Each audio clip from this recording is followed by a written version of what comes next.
Good evening. Welcome to the East Brandywine Township Board of Supervisors, regular session for Thursday, October 18, 2018, 7:30 p.m. A reminder that for tonight's meeting, there will be a recording device used during this meeting. We're going to go off schedule a little bit. We have Joey Kalinda in the room this evening. He's working on his Eagle Scout service project. We'll start with having him come up and lead us in the Pledge of Allegiance, and then we're going to jump over to the police side and handle some business there, and then we'll come back and talk to Joey regarding his presentation. So, Joey, if you would stand up and come up and lead us in the Pledge of Allegiance.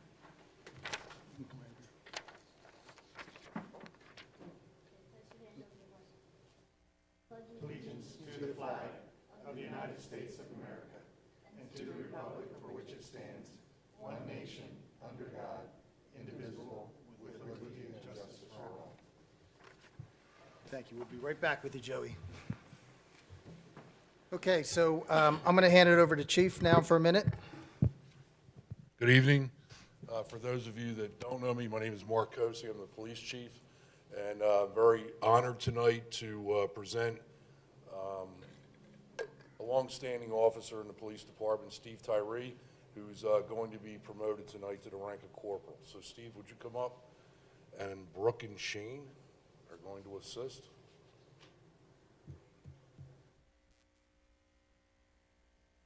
Guys, stand here. You can stand. By the way, I forgot to tell you, see that red light? There's millions of people watching.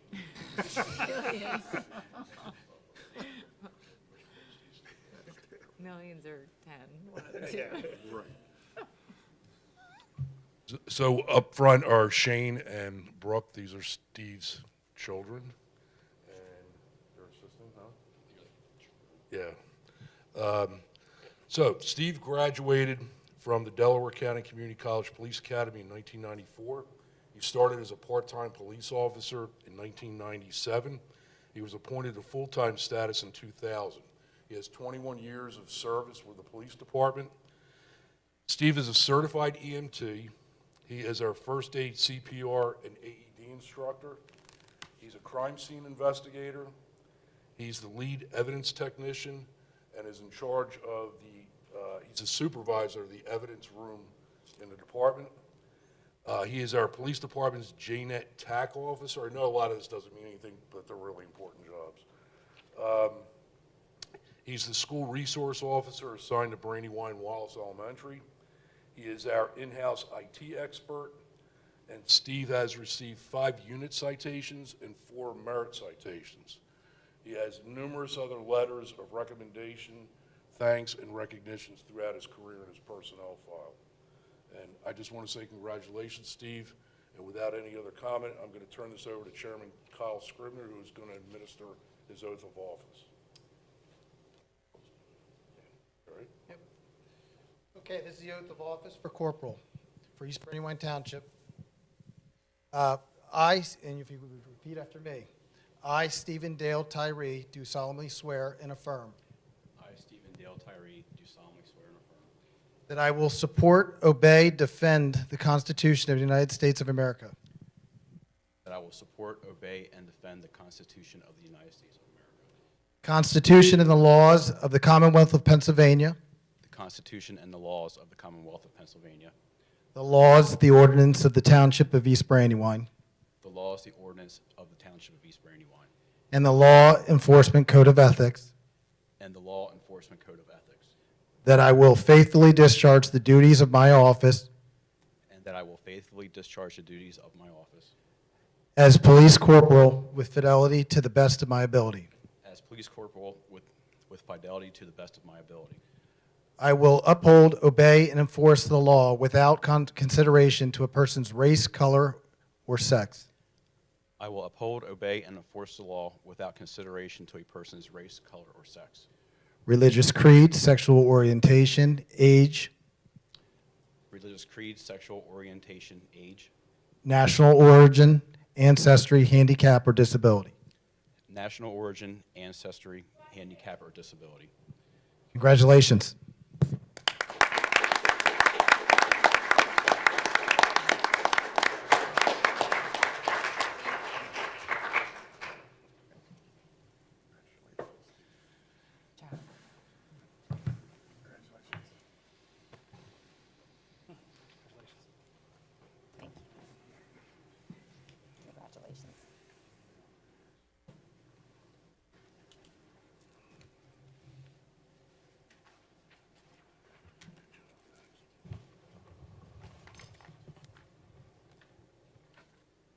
All right, Joey, sorry, thank you, obviously, Corporal, for putting up with us here. Joey, if you'd like to come up and do your Eagle Scout Service Project proposal presentation?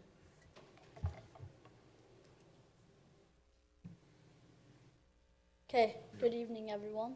This is my Eagle Scout project proposal for the fitness station signs at East Brandywine Community Park. The agenda will be the introduction, proposal, cost estimate, and then next steps. A little bit about me. I'm Joey Kokinda from East Brandywine Township. I'm in 8th grade in Downingtown Middle School. I've been scouting since I was 5 years old, and I've earned 36 merit badges. Proposal. Imagine you're walking in the park and you see this. What would you do when you see it? Do you know? Currently, there are 4 fitness stations like this in East Brandywine Community Park.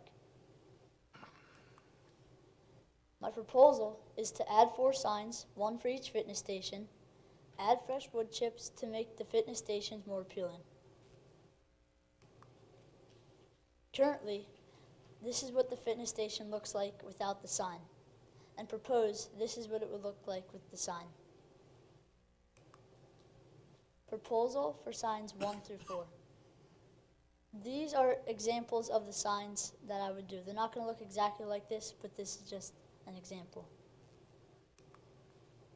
Benefits. More people will do health and fitness in the park because the signs will show them what exercises to do for each station. The signs will also help motivate people to do the exercise and to reduce confusion. The stations with signs will help make the park look very appealing. Cost estimates. Materials including the 4 signs and posts would be $1,600. Wood chips would be $250, supplies $200, and labor would be donated to effort donated by Troop 2 Boy Scouts. Next steps. Obtain East Brandywine Township feedback and approval on the proposal. Obtain the BSA approval of the Eagle Scout project. Discuss cost and budget and project planning. Thank you, everyone, for listening. Now, does everyone have any questions? How did you come up with the idea? Well, I was like walking around the park, and then I'd do the fitness stations all the time, and then I'm always wondering like how people know what to do, because there's nothing like to show them. Because like the first time I did, I had no idea what they were, so that's how I came up with You don't it. want people getting hurt. Yeah. I don't have any questions. I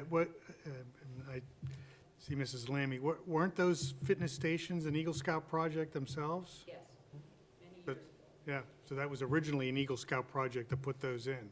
So I think it's very fitting that you're enhancing them. Joey, what fundraising are you doing for the materials that you need? Well, I did some like 2 weeks ago. I went to Boscov's and I sold coupons, and I made $150, I think. Yeah. We'll see what we can do for maybe some donations from Home Depot or Lowe's. Okay, thank you. Well, thank you very much, Joey. Thank you, Good luck everyone. with your project. Thank you. Good job.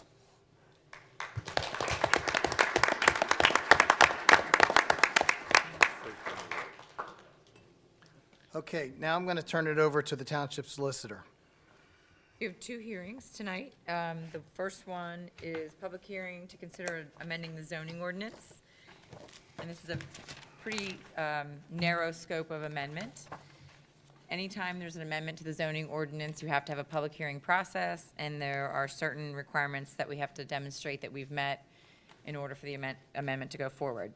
The first is that tonight's hearing had to be advertised. Tonight's hearing was advertised in the Daily Local News on August 25th and October 2nd, excuse me. Sorry, Chris, do you want me to adjourn the, No, that's fine. I mean, the public hearing can be part of the public meeting, that's fine. I think that was wrong on the date, though. Yeah, September 25th, excuse me, September 25th and October 2nd. for the date of publication for tonight's hearing. Because I only did a summary ad, I also sent a copy of the ordinance both to the Chester County Law Library as well as the Daily Local, so I sent that on October 1st. And we also sent a copy of the ordinance to the Chester County Planning Commission. So the Chester County Planning Commission reviewed the ordinance and sent a letter back dated October 11th, 2018. And Mr. Pearsall indicated that the East Brandywine Planning Commission also reviewed this ordinance. The ordinance just changes a provision in the sign regulations to allow temporary signage that would recognize and celebrate significant anniversaries or milestones for a nonprofit organization, or announce future educational programs to be offered by a public, private, or nonprofit school or institution. So this request came as a result of the Baptist Church, is that Correct, correct? yes. Wanting to put banners up to celebrate their 100, 175. and the types of banners that they wanted to place didn't comply with the zoning ordinance. They had come before the planning commission and board and requested this modification. So this would make 2 minor changes to your zoning ordinance, and again, it was at the request of the church. I'm happy to answer any questions on that amendment. I have none. I think I'm good as well. I guess we should, maybe you said this, I was ruffling through papers, that this is not just for the church. No, it's not. The request came in as a result of the church trying to get sign permits, and the zoning officer recognizing that the type of sign and banner that they wanted to put up didn't meet your zoning code. So it will be across the board to anybody that meets the requirements in the ordinance. Jason, anything? So if you could somebody could make a motion and adopt it if they wanted to at this Do you want time. public comments from the, Any public comments from the audience? Seeing none? You want to make the motion? I'll second. I'll make a motion that we adopt ordinance 02 of 2018. And I'll second. All in favor? Aye. The second ordinance is also fairly narrow in scope. It would amend your existing stormwater management ordinance. And just some background here, the Chester County adopted a county-wide called Act 167 Stormwater Ordinance that all municipalities in Chester County had to adopt. And there were a few provisions in that ordinance that municipalities had some discretion as to how they wanted to handle certain projects depending on the amount of impervious cover that was proposed or the amount of earth disturbance. So this ordinance today would amend your existing stormwater management ordinance to adopt what's called a simplified approach, and it would govern projects where the amount of impervious cover that's going to be added is between 1,000 and 2,000 square feet, or if the amount of earth disturbance is between 5,000 and 10,000 square feet. So the goal of adopting this simplified method is if somebody is doing a smaller project that requires stormwater management because it proposes impervious cover, rather than having to spend a lot of money on hiring a civil engineer, put together a detailed stormwater management plan and facilities, this would give them an option to go through a simplified approach, hopefully save them money, but yet still design stormwater controls that would meet your ordinance regulations. So again, because it's an amendment to an existing chapter of your code, we had to advertise it as a public hearing. We did advertise it in the Daily Local on October 10th.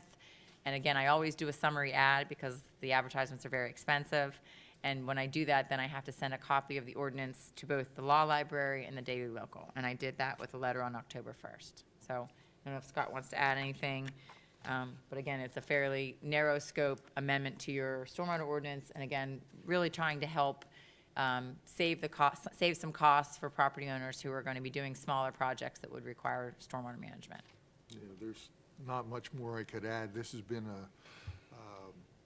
an ongoing work project for probably 9 months. I know the township staff gets quite a bit of complaints still because of the cost of doing this, but this was passed down from the EPA to DEP at the state level and then down to the local level. And we were fortunate that the County Water Resources Authority took this project on to guide all the municipalities in the county, excuse me, through the Act 167 process. As Kristen said, there are a few things few parts of the ordinance that the municipalities can modify, and this is one of them. I'd like to thank Brian Kulikowski, who at the time worked for Cedarville Engineering. He's now gone on to another engineering firm, but Brian was the primary author of this along with the township staff with input, so. All right, and I guess the only question I have with this is, I met with a group of homeowners earlier this evening who aren't required to do stormwater management, but possibly will be doing stormwater management of a very similar scope as what's required right now. And it's more just so that they're not doing any additions or any alterations to their property, but they're going to be doing possibly these stormwater management systems on their property to relieve a continuous water problem in their neighborhood. So what is your thought, Scott? I guess you would probably be the better person to answer this. If people are doing something similar on their own accord, but do they have to follow the same guidelines if they're doing? I don't think so. What you describe is something that's existing. They're trying to resolve an existing problem. They're not constructing a patio or a deck or an addition. I'm just wondering, though, what I didn't talk to them about was if in the future they do add additions or patios or decks, if it shouldn't be something that I should maybe advise them to make it up to the standards for the EPA now in hopes that they're not redoing this down the road. I'm just thinking, because I could see this being a problem. I mean, this was a neighborhood of 25 homes that can't use their backyards. Again, I'd say that if they're not constructing something, well, This is really intended to address right, the single, additional impervious surface that's created by new activity. Yeah, I'm just So, because it happened it- tonight is why I'm they're- thinking about it. If they would do an addition or something that would bring them within this regulation, they have to follow the regulation. But what they're doing now shouldn't interfere with that unless whatever they're doing to alleviate the problem is in the area where they're Well, doing an addition. So if it's a group of homeowners in one area, if they're changing the stormwater management plan for the development or for that part of the development, I think they really need to have that reviewed by a stormwater engineer. They're going to have to give the township plans if they're modifying something like that. I'm making the assumption based on what you're telling me. I think before we do anything, Yeah. they should come in and meet so that we have an idea of exactly what they're proposing to do, because if they don't get an engineer to create a design, they may be causing themselves more problems. And I think that's an entirely different situation than what this ordinance Yep, is. it's just on my mind after what I just dealt with, so I just wanted to make sure I covered all bases and Yeah. did it in a public meeting. Okay, I don't have any questions. I'm good. So I make a motion that we approve ordinance. Public comment? Oh, I'm sorry, public comment. Absolutely. For the last 8 months, I've been coming to these meetings requesting who's responsible for the stormwater management of this township. And emphatically, it's repeatedly said that you have absolutely nothing to do with it. That's not what we're saying. I was We have at nothing- DEP Excuse me, Mr. for a Kanapesky. DEP review, and Abdel Asani So stated listen, that you are 100%. Township manager speak, we'll answer your question. What I think he's going to say. If you would answer one of my questions, that would be What I think he's going to say, though, great. is, I think he's Ever. going to say that, in a nutshell, we're guided by the EPA, and we're told how we're supposed to handle what we do on a local level. Well, you just said you have concerns of 25 residents. How about the 235 that are being built in Dallin Forge Station? I have concerns about every resident. I'm not using anybody in particular. Well, like the picture that we discussed last time that you're in possession of that was taken Okay, from my but home. Comment on the ordinance first. Well, that has everything to do with stormwater management. So if you guys are, if you had your engineer author this proposal to amend it, if this is the same person this was all happening under their watch, There's only how are very they? few things that we have the authority to alter, very few. Okay, so DEP says that East Brandywine Township is responsible for 50 feet off the embankment up to the road. Nothing to do with this So ordinance. who reviewed the information in the installation of that water line? So what I'll say is I'll give you your opportunity to talk about your stormwater management questions at public comment, but this is for public comment for this particular topic, which is same stormwater management, but not with what we're talking about. But for the last 8 months, you said your stormwater management didn't even exist. I never said that. What's that? Never said that. You absolutely said was that, said. talk to Not what we're Cedarville, saying. talk to Yerkes. So again, with regards to ordinance 03 of 2018, comment. If not, then we'll talk about your public comment at agenda items, or I'm sorry, non-agenda items. Okay. Was there any other public comment on, again, ordinance 03 of 2018? Seeing none, I'll make a motion that we adopt ordinance 03 of 2018. and. I'll second. All in favor? Aye. Aye.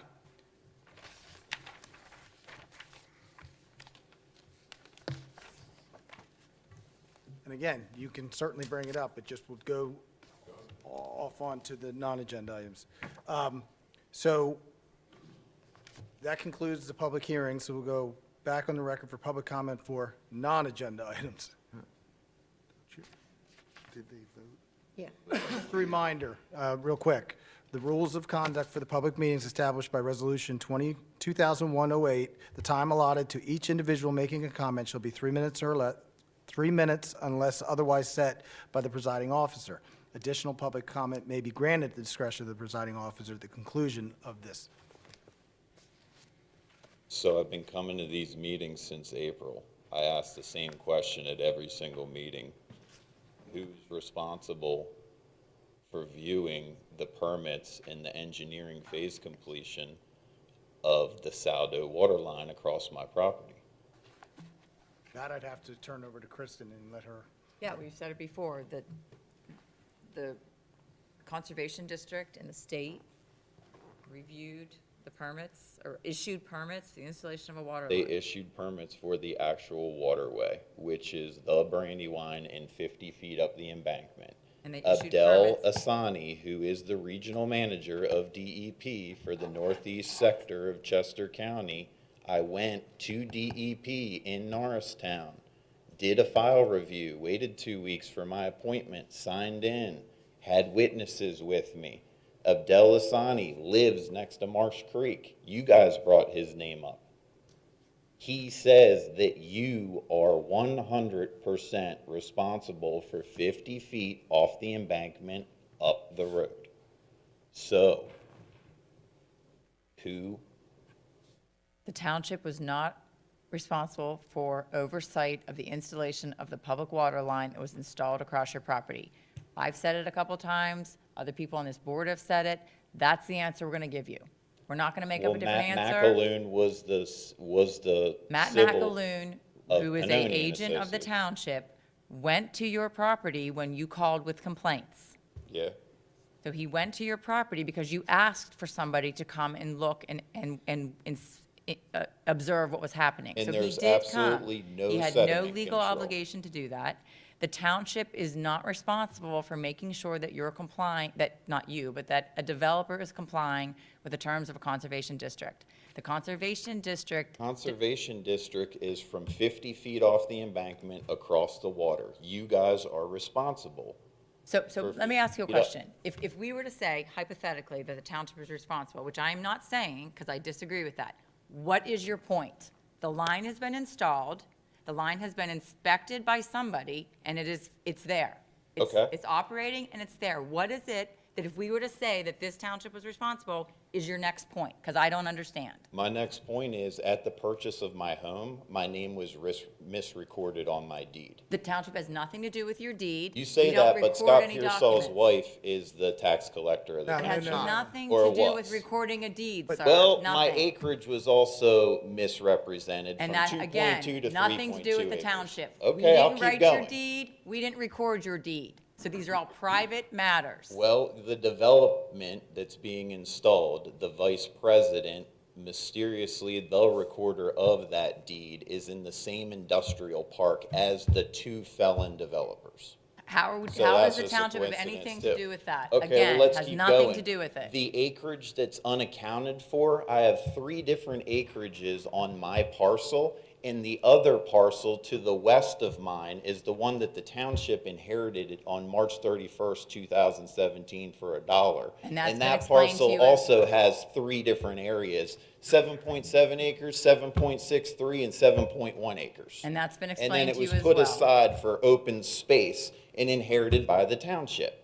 It was dedicated to the Roughly $1 million township. of property inherited for $1. This has all been rehashed before. He's not bringing up anything new. And you're not answering anything. Because there's nothing to answer. What you're raising has nothing to do with the You township. asked me what It's my point private is. I'm matters, sorry, I sir. have several points. Private matters. The other thing is, I was property audited 8 times in 11 years. Now, if I'm property audited 8 times, how come nobody came once for the illegal directional boring underneath the Brandywine? So, Mr. Campeski, have you been to the Recorder of Deeds? Yes. And what is their comment on how the names were appeared, how you said that the names were misrepresented? Yeah. So is that how it was submitted to the county? I mean, Yeah. and the county has told you that that's how it was submitted? I had an appointment with the FBI yesterday. I postponed them to next week. Okay, but that doesn't answer what the county, I'm asking for Oh, how. this is all being under a microscope at this point in time. I mean, there was a misspelling of my name, and it's Kanapesky, Kanapesky. It's very common to misspell with a K or an IE. These people added in an N to create a fake entity. Who is these people? I'm not going to say a bunch of stuff so you guys can set me up with defaming random people. what I would How about say- you answer one question? I've been standing We here for have. 16 We've answered meetings. your questions, and you don't like the answer, so you keep asking them. Who's responsible for the permits from 50 feet up to the road? Not the township. He's not the township. So what I would Just say, said in the ordinance is anybody between 5,000 square feet disturbance and 10,000 square feet That's not what disturbance. I said. That you guys have an author, that you're amending it. all right, so again, at this point, there's nothing new that the township can add. And still no answers. And So we again, still just don't know how this water line got there, where the sediment control is, why my acreage is wrong, I why can't my taxes are wrong, and why offer my you name's any wrong. information more to what you've asked that hasn't been answered. I can tell you that the county is the Haven't recorder. answered one I single can tell you question. that the county is the recorder of the deeds. I would start with them, find out, A, how they got the How paperwork. about the 811 that says that there is no water line on my property? What about that? That's the state. I gave it to you on camera. You're my supervisor. This that. is my township. You are the people who are supposed to figure this out.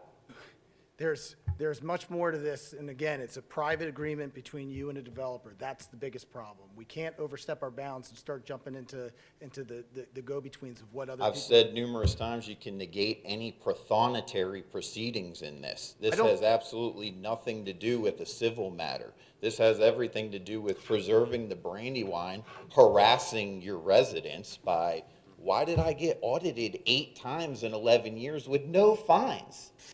I didn't get one fine or infraction. I can't tell you. I wasn't here, but Can't I can tell me tell you, anything. I can tell you that right now, there's nothing more that this Board of Supervisors or this township can give you that hasn't been already touched upon and answered to the best of our ability. You're saying in front of all these people that you've answered anything, including right now. I'm saying in front of all of these people in that camera and you and the FBI, whoever's watching this, we, the township, have answered to the best of our ability everything that you have asked for. A lot of this is a private agreement between you and a developer where we are not privy to the details. That's all I can tell you on this. Okay. Thank you. So we're going to go on to anybody else for public comment for non-agenda items. Seeing none, we're going to move on. Oh, yes.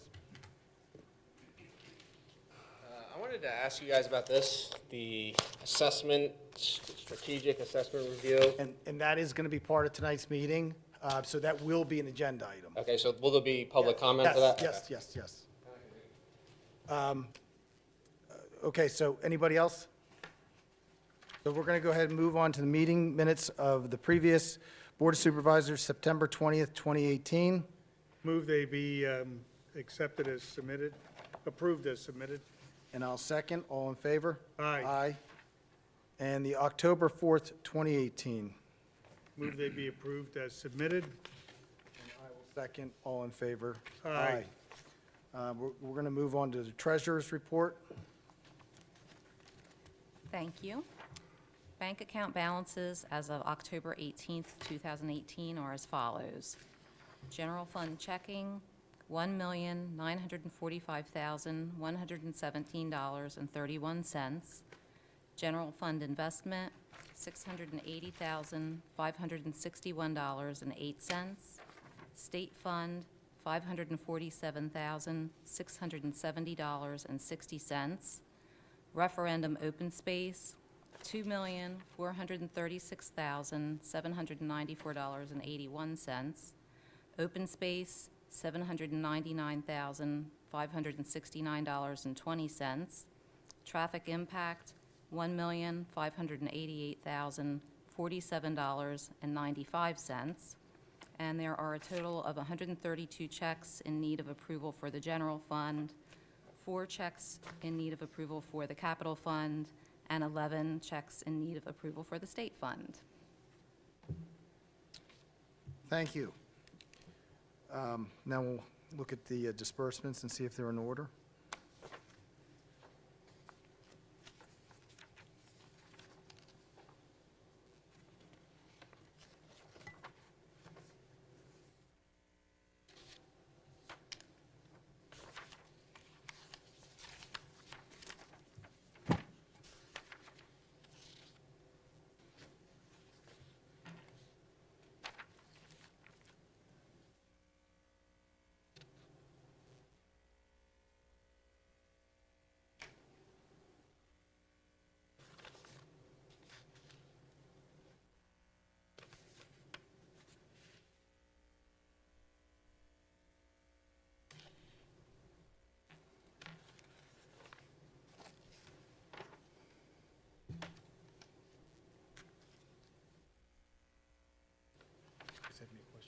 I don't.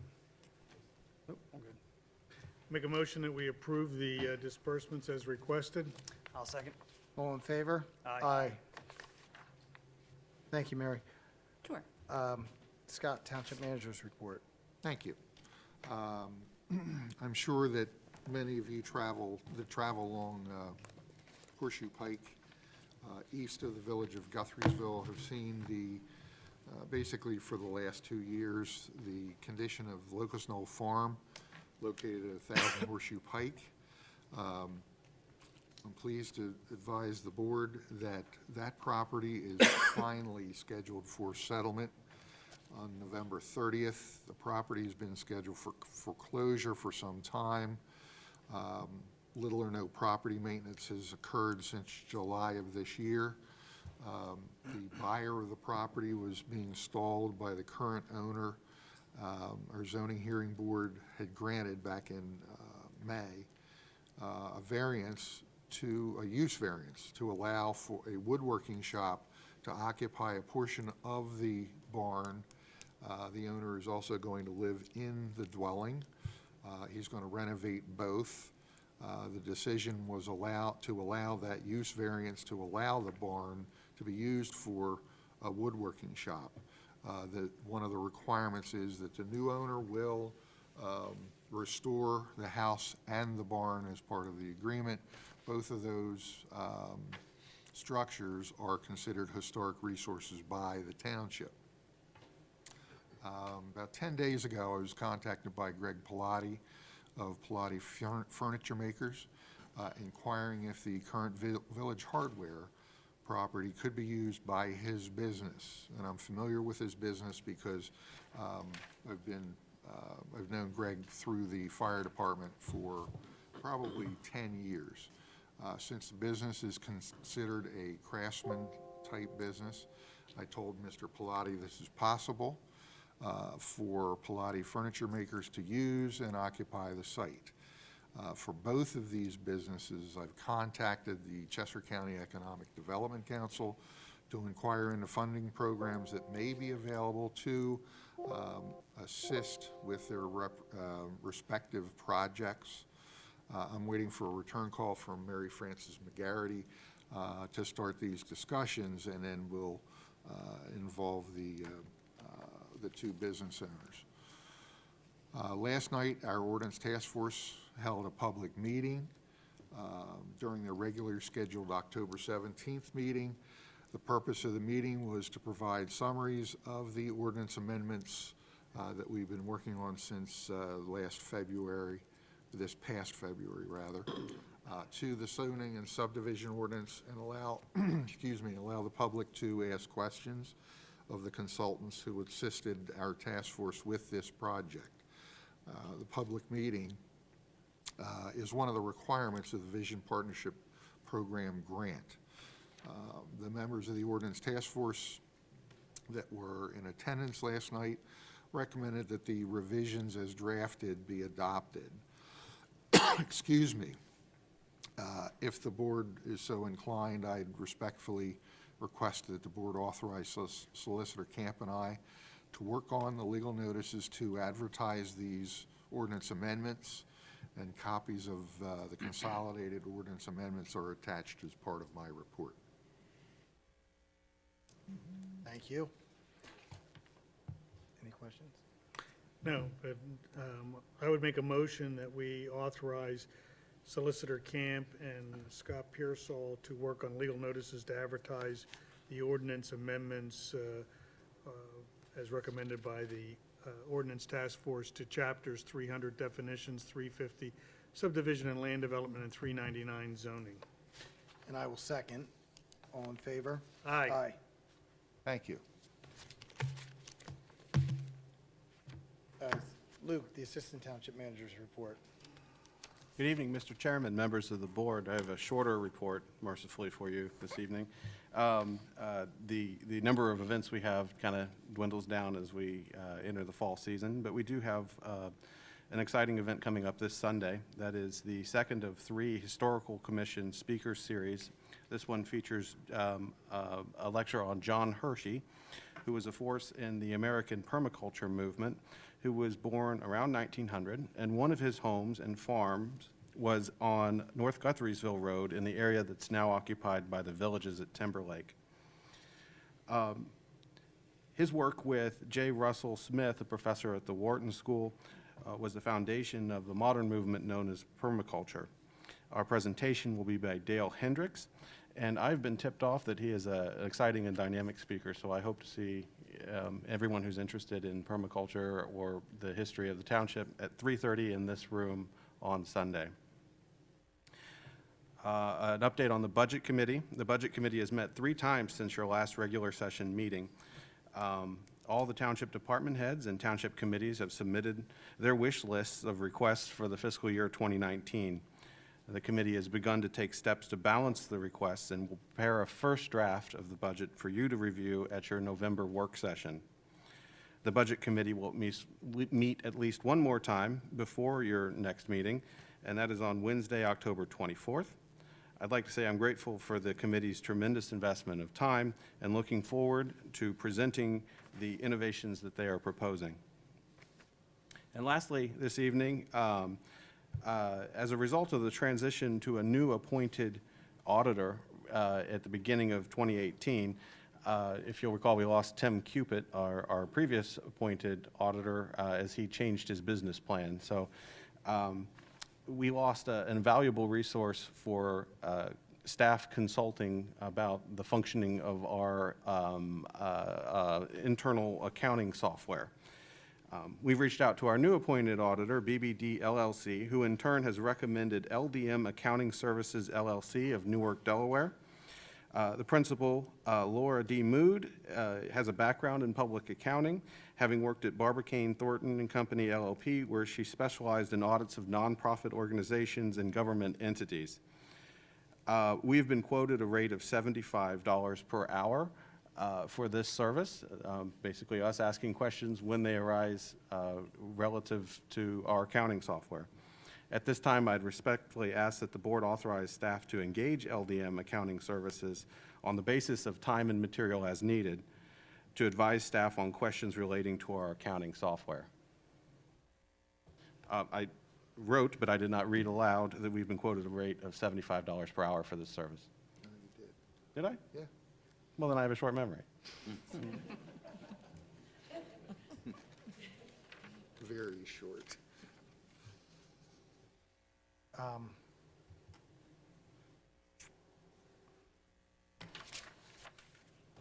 want to explain a little bit about what. Yeah, well, I can give an anecdote if the board is interested in the type of question that we need professional help with. That came, yeah, there are probably several things I need professional help with, but related to the accounting software, if you'll notice on your asset reporting, you would note that our capital reserve is broken into 3 separate categories: the police department, public works, and then general township use. When we go to reconcile bank statements, we need to apply the interest we receive on those accounts to just one of those sub-accounts. In so doing, we stop the software from its reconciliation wizard from working. So it sounds minor, but we can't reconcile until we have some professional advice on how to fix this problem. Luke, do you have any idea how many hours in the past you've used or you've gone to the previous auditor for advice on QuickBooks? I actually don't, but I would be happy to include a not to exceed in my request for a motion. Let's just say that what we're proposing is a meeting next week to kind of to introduce ourselves and to bring a couple of our current issues to our attention. I don't believe that will be in excess of 3 hours. If I understand what you're requesting, this would be sort of an ongoing thing where you would have this outfit would be, or Laura Mood would be familiar with our system and the way it's structured, and therefore available for consultation from time to time. Correct. So There's no retainer, and there's no annual fee or anything like that.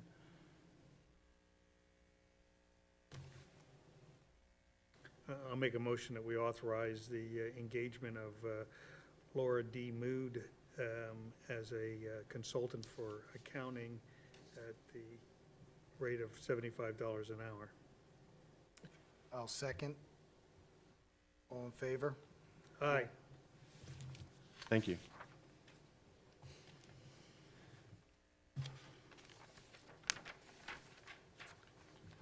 Building inspector's report. That would be me again. For September of 2018, there were 35 building permits issued, 3 zoning permits issued, 28 use and occupancy permits were issued, inspections completed 191, 39 failed inspections, total fees collected $45,657, respectfully submitted Naran King, Building and Code Secretary. Thank you. Matt, Roadmaster's report. I have an even shorter report. Our leaf collection is starting next week, October 22nd. And our paving project is moving along. This year, paving Dilworth Road, Jeffries Road, Great Oak, and Silver Fox. Silver Fox is within off of Great Oak. And it's moving along quite well. They should be completed the middle of next week. Thank you. Chief for the Police Department report. Good evening. This is the report for September 2018. Myself, Lieutenant Yankanich, and Detective Orris met with Rejma Kathari, the Director of Youth Programs at the Center for Resolutions, and members of our Youth Aid Panel to discuss the future of our Youth Aid Panel program and the possibility of expanding its focus within the community. Our panel's been operating since 2004 and is one of the longest-running panels in the county. I'm proud to say that we still have 5 of the original members participating, and we all agreed at this meeting that it was time to reach out for new panel members. Ms. Kathari has agreed to schedule a series of Youth Aid Panel trainings for new members later this year or early next year. Although we've been contacted by some interested candidates, we will be posting application information on our Facebook page and in a future mile marker for any resident that may be interested in joining the panel. Finally, we are also discussing the creation of a training series for our youth and parents on topics such as internet and social media safety and things such as decision-making skills for youth. There will be more to follow regarding these efforts. Halloween is just around the corner, and we want to remind everyone to be careful while they are trick-or-treating and to look out for our police officers who will have a lot of candy to hand out. We'd like to congratulate Officer Kyle Harnish, who was married this past weekend, to his new wife, Lauren, and we wish them the best of luck and welcome Lauren into the East Brandywine Police family. And then finally, I would just like to let the board know, during the month of November, the officers are going to look a little scruffier. We are joining a couple other area police agencies in the No Shave November program. So the request was put into me to allow the officers to keep cleanly trimmed beards for the month of November. And we are going to be raising funds that will go to Sergeant Chris Sambuca's Memorial Fund from Township. And the police associations are going to match the funds that we raise. So they haven't gone rogue on me. They're just going to have beards for a month. During the month of September, we had 2,226 incidents recorded. There were 200 investigations completed, 4 criminal arrests, 1 summary arrest. We had no juvenile petitions. There were 5 accidents investigated, 99 traffic citations issued, 26 traffic warnings issued. We completed 104 vacation house checks. Officers logged 7,583 miles of patrol. Officer Juan Lemus completed SWAT recertification training, and Lieutenant Jeff Yankanich and Corporal Steve Tyree completed their JNet TAC recertification training in Harrisburg. You have attached the monthly investigations, officer activity reports, and we did not have any correspondence this past month. Thank you, Chief. East Brandywine Fire Department report. Good evening.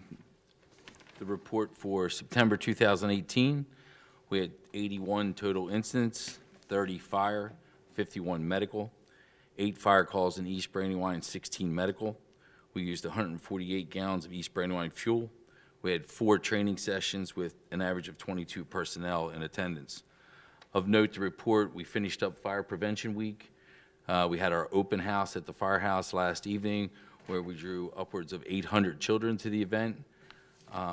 With the help of Luke and Scott, on this Sunday, the fire department will be training at the house right on the corner here of Bollinger Road and 322, as it's scheduled for being torn down on Monday. So I talked to the developer today, and he gave the fire department the okay to train at that house on Sunday.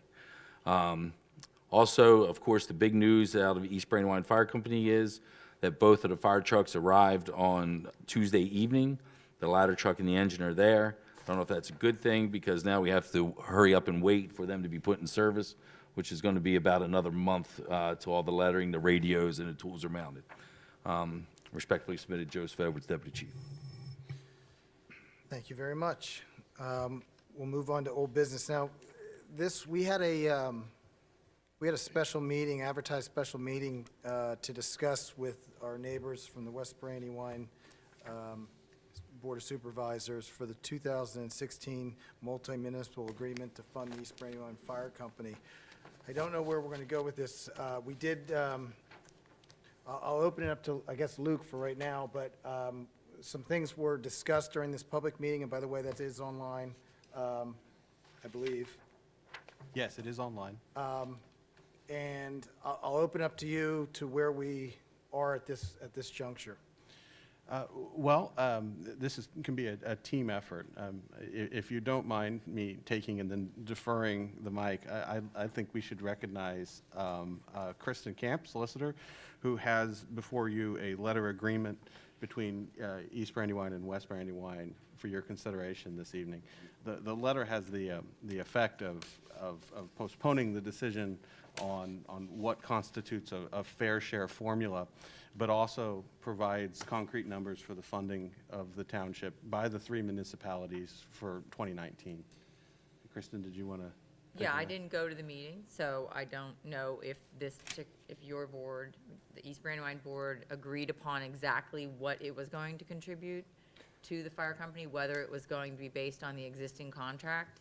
The existing contract is set to expire on December 31st.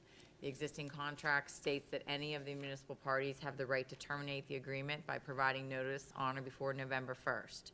So what the West Brandywine solicitor did was want to make sure that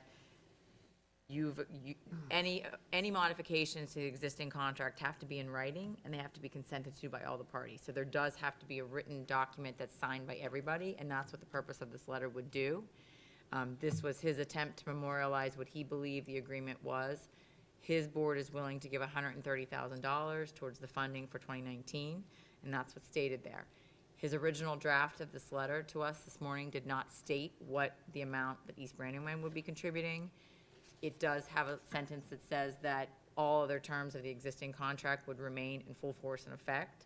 And so with that, East Brandywine's minimum contribution would be based on the formula that's in basically today's contract.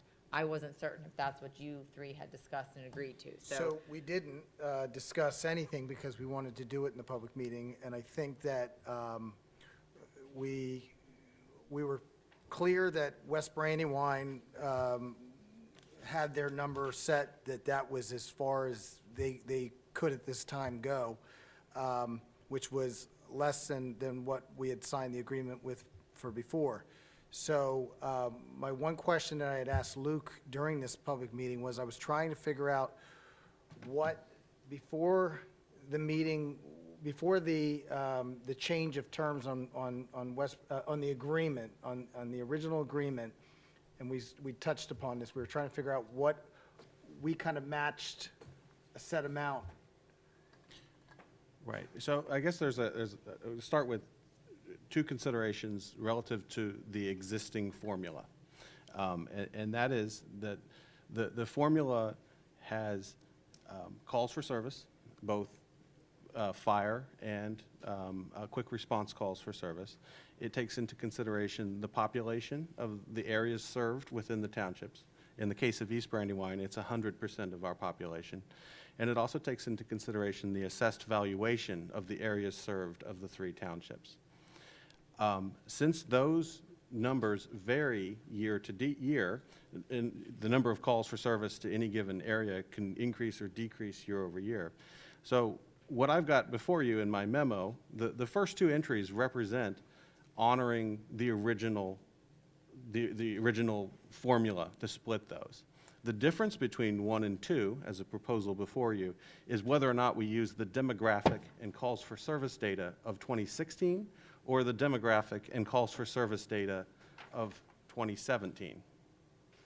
Luke, why is the total 320 in one, 303 in the next, and then in 3 and 4 a different number? Well, if we assume that West Brandywine's maximum contribution is 130, it acts as an anchor on the overall total municipal contribution to the fire company. But I don't think that's the way we discussed it, so that's, That's why you have 4 options. well, no, but I don't think any of your 4 options are what we discussed. Okay. So,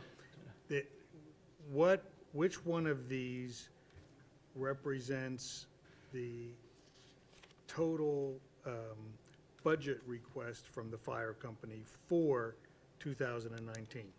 Number 4 has the East Brandywine Fire Company receiving their total municipal request of $403,000 from all 3 municipalities.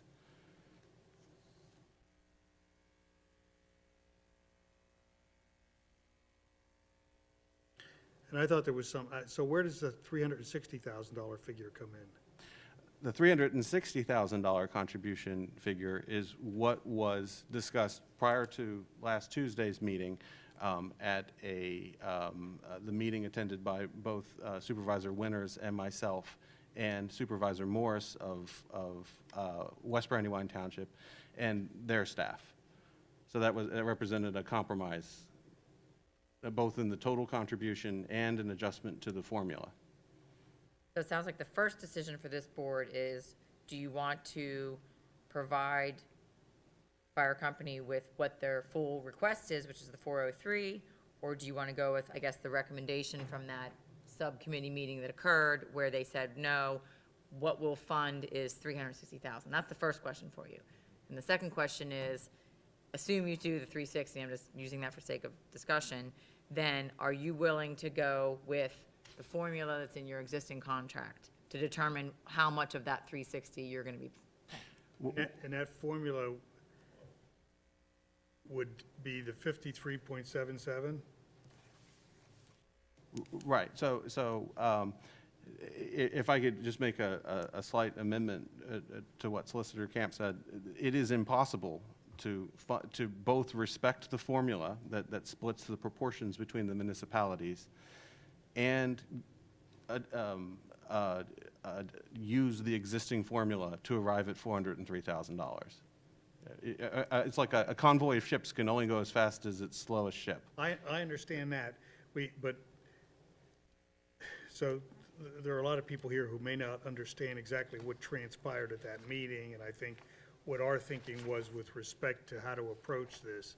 And I don't want to make this unduly long, but the agreement was arrived at 3 years ago between the 3 townships in order to arrive at what was considered at the time an equitable distribution of the responsibility for the municipal contribution to the fire company between the 3 townships, and was based on 4 factors, which included calls for fire service, calls for QRS service, population, and assessed value of the real estate within those communities. And what West Brandywine has proposed is to change the formula, and I think at the last meeting, I indicated that I at least was not in agreement with changing the formula, because the only real basis they provided us for changing the formula was if you apply the formula, it comes out, their contribution comes out to be more than they were willing to contribute. So what we agreed to when we had the joint meeting was that that the formula, there may be issues with the way the formula is constructed, but it was going to require more time to work on those specific issues, analyze the actual cost of QRS versus fire, and maybe make some adjustments to the formula.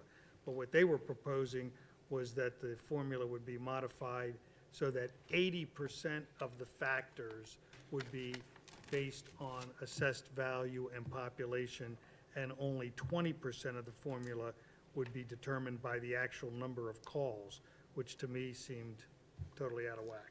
So what we agreed, I think what was proposed and what we agreed was we wanted to keep an agreement in place. We recognized that at this point in time, they're gonna contribute 130,000 and change, and that's it. And that we would spend the next 6 months trying to work on that formula to arrive at something that could be, would hopefully be in place for many more years to come. So part of that to me was that, and recognizing that East Brandywine, Upper Euclid, or West Brandywine can always contribute more than the formula would dictate, that we would, in this agreement at least, commit to the 53.77% of the 360, and if it became necessary or we thought it was prudent later on, we could contribute more than that amount. So by my calculation, it comes out to $193,572, which is, I'm suggesting is the amount that should be plugged in to this proposed letter amendment to our agreement. Well, I'm confused, because if you're agreeing to the 360 and you're getting 130 from West Brandywine, Oh, they're, part of our discussion at the joint meeting was that they were gonna sit down with Freedom Village to talk about making a contribution, and that was basically gonna make up the difference if it came so through. you weren't necessarily agreeing to the 360. You're agreeing I to- was using the 360, agreeing to the 360, but using what I think is our share on the old formula, which was 53.77%. Right, but the number you said, because if you take 360 less the 130, You less, can't, no, I think you're doing the formula wrong. I'm sorry to interrupt you, but I'm not using any formula. I'm just, if the total contribution that's being, that everybody agreed to is 360, and you're getting 130 from West Brandywine, and Upper Euclid has agreed to give the 3.8%, 3.78, which is. the way the agreement was supposed to work is we were going to agree on the total fire company budget. I'm saying we agreed that it would be 360. Then our share of that 360 is 53.77%. Okay, well, that number that you said isn't gonna get you to 360, if you're getting. Oh, I understand that because West Brandywine, there's a shortfall. Right, And so that's what I'm saying, you're that's what I not said. agreeing to the 360 then, you're just agreeing to you're agreeing to 53.77% is what you're agreeing to. Of the 360, correct. But we can always contribute more. I'm just making the point that you won't get to 360, if you're The gonna. fire company won't get the Right, 360. right, Correct. right, that's what I meant, Yeah. okay, all right, I understand that. okay. I wanted to make sure, again, in the edit to the agreement that Mr. Brown sent over, was that if you did not state the amount of your contribution that you're contractually obligating yourself to contribute, it would default back to the contract, and the contract would default to the formula that's in place right now. And I didn't know if you had agreed to that or not. So that's why I thought it was important to put a line where you're putting in exactly what you're saying is your minimum contribution towards the fire company in 2019.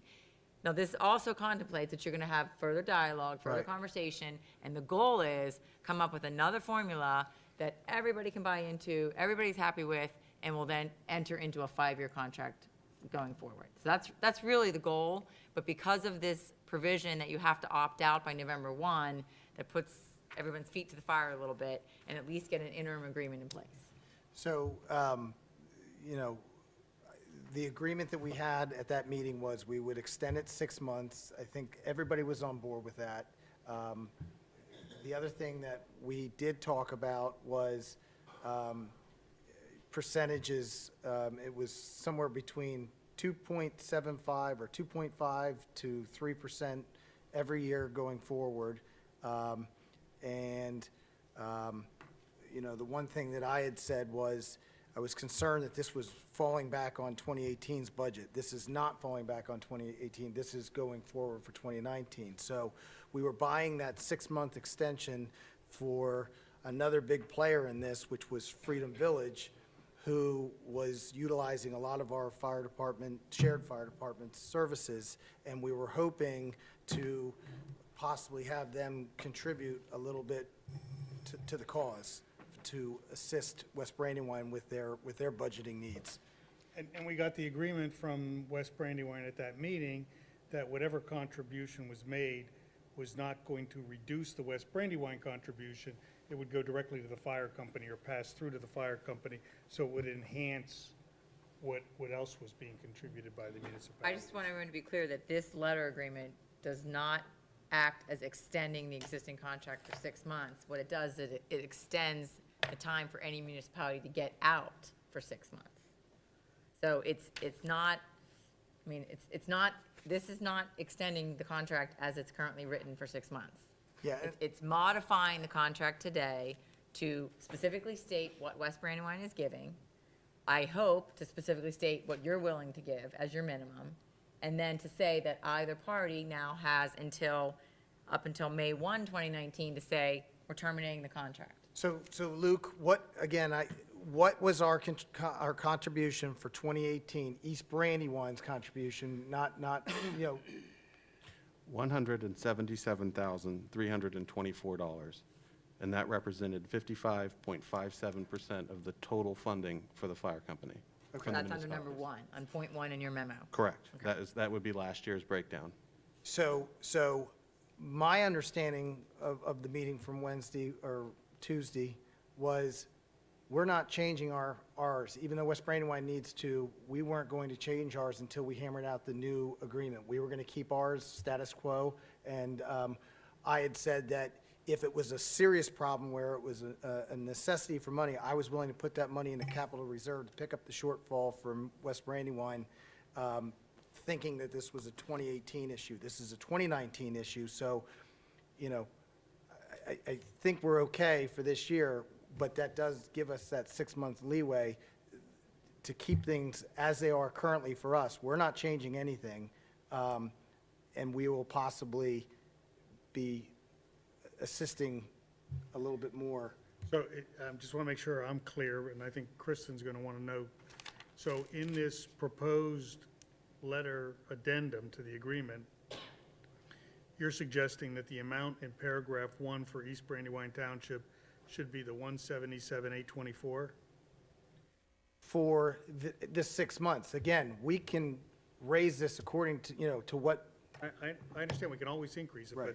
but that would be the minimum contribution. that would be our minimum. So we're not going down, we will not go down. We'll keep it to what we had. We have our 6 months. Hopefully, we can work out an agreement with West Brandywine's Freedom Village. But in the meantime, we're not changing.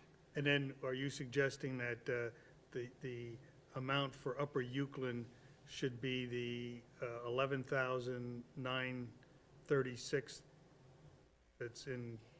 I can't, I spoke with Kerry Yeah. Vargo today, and he said, he confirmed in an email that they are fine with the 3.78% number, which is the 13,608.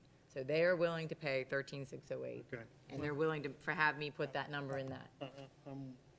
Otherwise, I don't have a problem with this proposed addendum. all right, so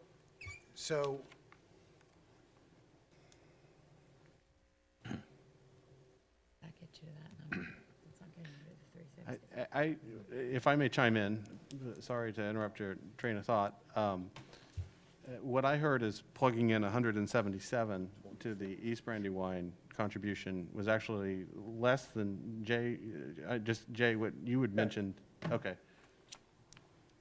Okay, well, the 193. the 193. Yeah, so I don't have a problem with the 193, if that's what the numbers came out to. I just didn't have a calculator, but,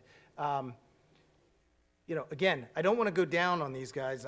Clearly, I want to, 193, is 193 55.57% of a 360? 53.77%. Yes. So- 193,572. by us doing the 193, let's start this over again real quick. By us doing the 193, we're upping our contribution for 2019. Right. Let me just, if I can paraphrase what the 193 represents. It represents the current funding formula with the current demographic data plugged in and a total contribution of $360,000 going to the fire company out of their total request for 403. Total municipal contribution. Correct. 360,000. Yes. All right, and again, it was part of the meeting, we discussed and I believe I heard this correctly by everybody that was here with the exception of Upper Euclid, we're okay with a 2.5% to 3% increase. But I don't think you need to deal with that. No, I That's gonna understand, be but I in the just future. want, Well, there were a couple of issues with respect to the agreement, and so Kyle's correct.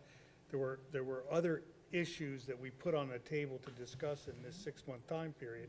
One was building in an annual increase, so we weren't fighting over this every year.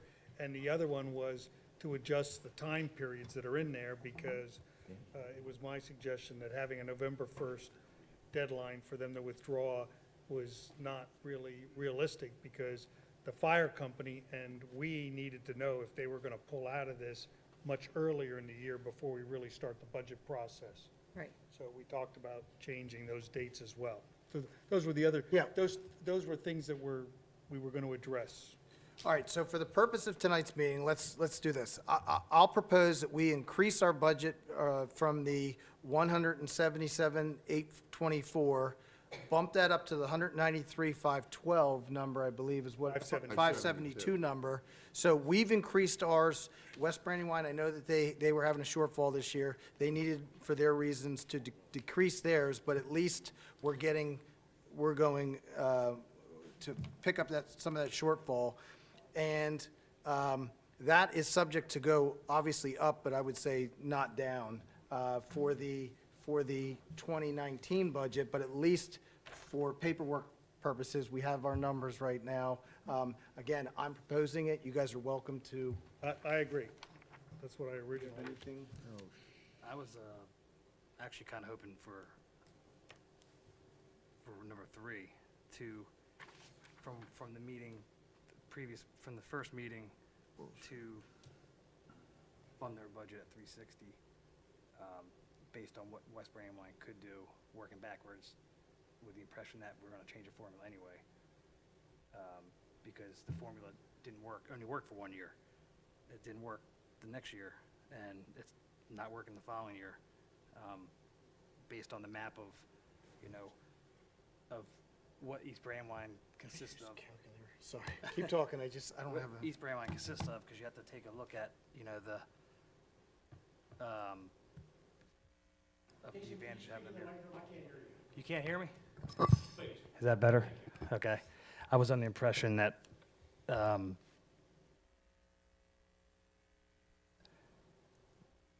to stay with the existing from this year, it wasn't going to give them what they needed to move forward. So I was actually kind of looking at the midway point of 360 and trying to have the budget committee make cuts elsewhere. Maybe pulling the different parks out of the general funds and utilizing the open space parks fund for that purpose to free up some money, or an in-house engineer, would save a ton of money. So Well, we're not doing a budget approval at this point.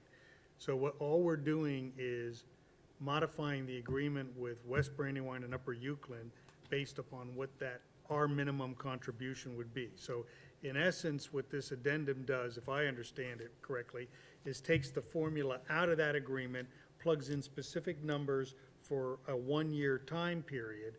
And my problem with number 3 is that the percentage shares, as indicated there, assume that we're going to agree to change the formula the way they want to change it, which, and I'm not trying to pick on semantics, but you said the formula doesn't work. The formula works, they just don't want to contribute their fair share. So I'm not willing to do something based on their arbitrary change of the formula to match the number that they want to spend, which is what it comes down to.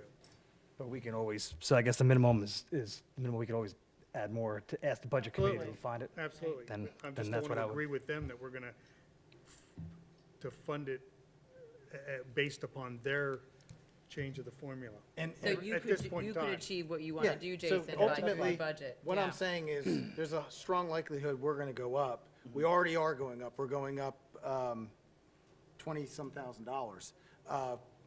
They're going down, and we are. They're staying the same. No, well, they're staying the same from what they changed last year's. Right. But they're staying, so their 18 to 19 contribution is level. Correct. It's the same. We can obviously go up. We're committing right now that we are going up, but we're not gonna go down from the above price that we just came up 20,000. What we're hoping for is Freedom Village to step up and chip in for West Brandywine to help them with their shortfall. Okay, I'm all right with that. So then the motion would be to accept the letter agreement with paragraph 1, having the inserts be 193,572 for East Brandywine, 13,608 for Upper Euclid. So moved. All in favor? Aye. Aye. Okay. Kyle, Yeah, who seconded it? could I ask you a couple questions if you don't mind? I know, I'm sorry, I was trying to tap in. I don't think that alerted you there. If I did the math correctly while I'm over here, you guys agreed just now to 190. And again, I'm not the numbers person, I'm the operations person in East Brandywine. If I'm doing the math correctly over here, you agreed to 190, West Brandywine agreed to 130, and Euclid was at 13,608. I believe that comes to 336, is if I did that right. Does everybody agree with me? So I should report back to the numbers people that we're looking at trying to come up with a difference of 77,000 in the budget that we proposed. Well, no, because as Mr. Winters said, that he's, going to advocate at the budget committee that there's going to be some other changes and modifications so that you potentially could get more. But I mean, as of just now, like tonight, but that's just for the agreement. Well, and This is just our agreement with Yep, West Brandywine. I got you. It has nothing to do with the Yeah, budget. so Gotcha. again, Okay. Go ahead, Chief.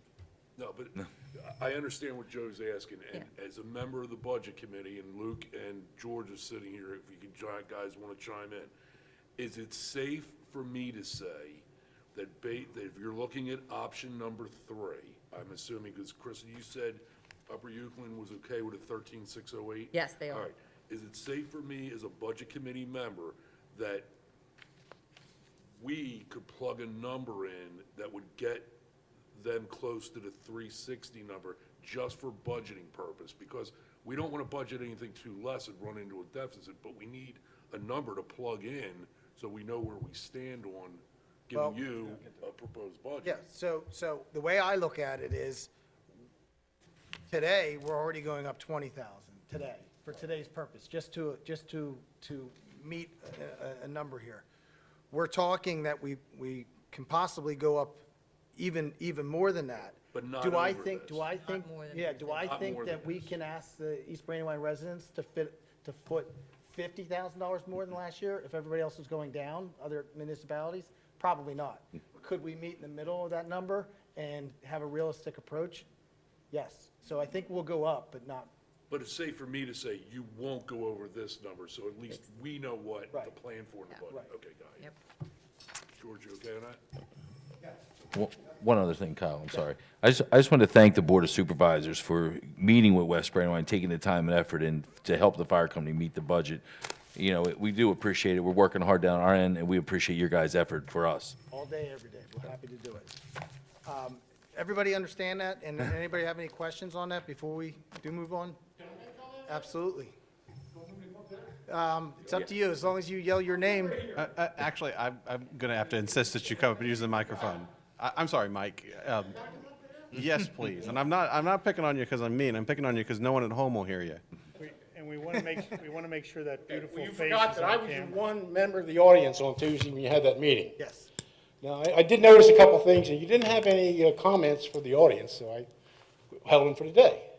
One of the things I noticed, none of you mentioned their budget being extravagant or overexpended. You all agreed with the budget that they came up with.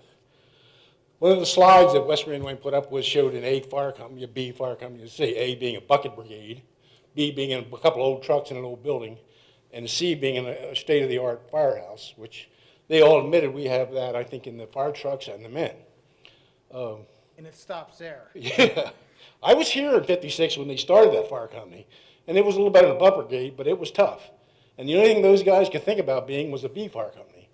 Got trucks and a firehouse. Today, they've evolved into this C fire company, which I think is great. If you start cutting budgets, you're talking about lives and property here. You know, we could end up in 4 or 5 years being a B fire company again, with 3 volunteers, trucks that don't quite make it to the fire, stuff that we don't want to see. Because I think everybody that calls 911 expects the C fire company to show up, expects men and equipment to show up and take care of the problem. Okay, now I gotta get my glasses, I can't read all my notes. So I don't think we want to go back to A and B. Definitely do not want to do that. And Freedom Village was brought up, their property taxes. We have no control over Coatesville's school district property taxes.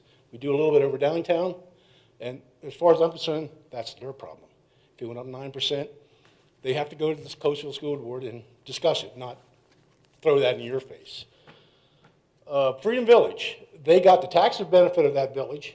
They approved that village, so they ought to come up with the money somehow through Freedom Village and not you. You have no right to be over there technically and talk to Freedom Village about money for West Brandywine. Right. That is their problem, not yours. And I hope you would address that. I'd like to see you go back to the 400,000, the original budget, I think, was mentioned that night. Requested. I'd like you to stay with that.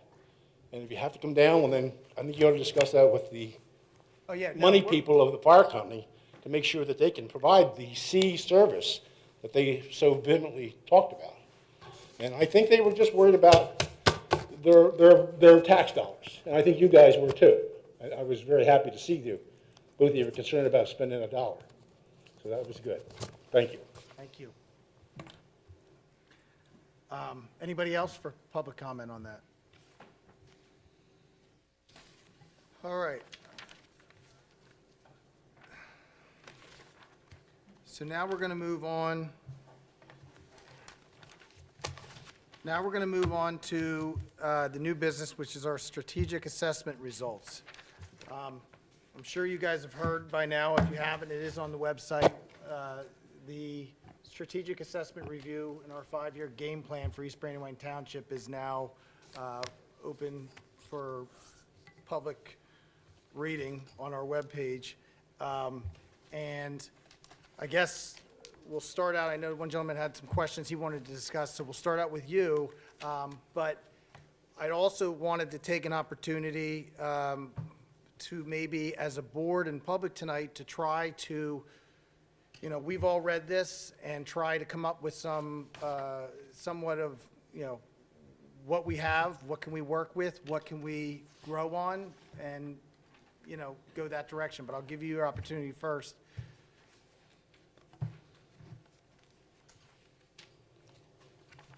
Thank you. My name is Matthew Christ. I live at 1078 Hopewell Road. Lived in the township for about 2 years now. I have a big problem with this. This is high schooler work. From what I heard, I guess I can ask you first. Is it true that the town spent $60,000 on this? It was a 6-month, I believe, a 6-month study, and it was done, yes, to answer your question, yes, it was $60,000. Where's the study? So we had the opportunity as a board to sit down with the gentleman that did their strategic plan here, assessment, and we had an ability to piggyback information from 2 people who have been in the professional arena, but also been in the township arena, in the government arena for the better part of, between the 2 of them, 40 or 50 years. So one of those individuals left his township with a $10 million surplus in the bank account. Something I would love to be able to say for East Brandywine, how we can grow, what we're doing wrong, take information from other people that have been there, done that, and utilize it.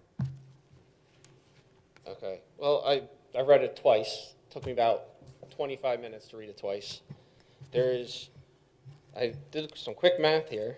There's 2 pages of interview list of people they interviewed, 10 pages of quotes, 6 pages reviewing the 60 pages, 6 pages of graphs, 4 empty pages, or virtually empty, have maybe a sentence on them, 5 pages by our police chief. So 10% of the whole thing was done by our own chief. That's 33 pages. This thing is 67 pages. That's half of it is quotes, blank space, double space, and graphs that are just common sense. Where did the $60,000 go? Well, again, like I know you just told me, but we got bamboozled here, man. I disagree, and here's why I disagree. If 3 of these pieces of information that were brought to our attention, now you gotta remember, the Board of Supervisors, these are not our full-time jobs. We are paid $1,500 a year to make decisions to make sure that the well-being of the taxpayers is taken care of. I believe me, I watch the videos online. I can't make every meeting. I understand this is not an easy job, and you guys are doing this on your own time. But was any was any public information taken? Was there other bids put out? Was there other companies contracted? How did we find these 2 guys? Again, like I said, the one gentleman approached myself first.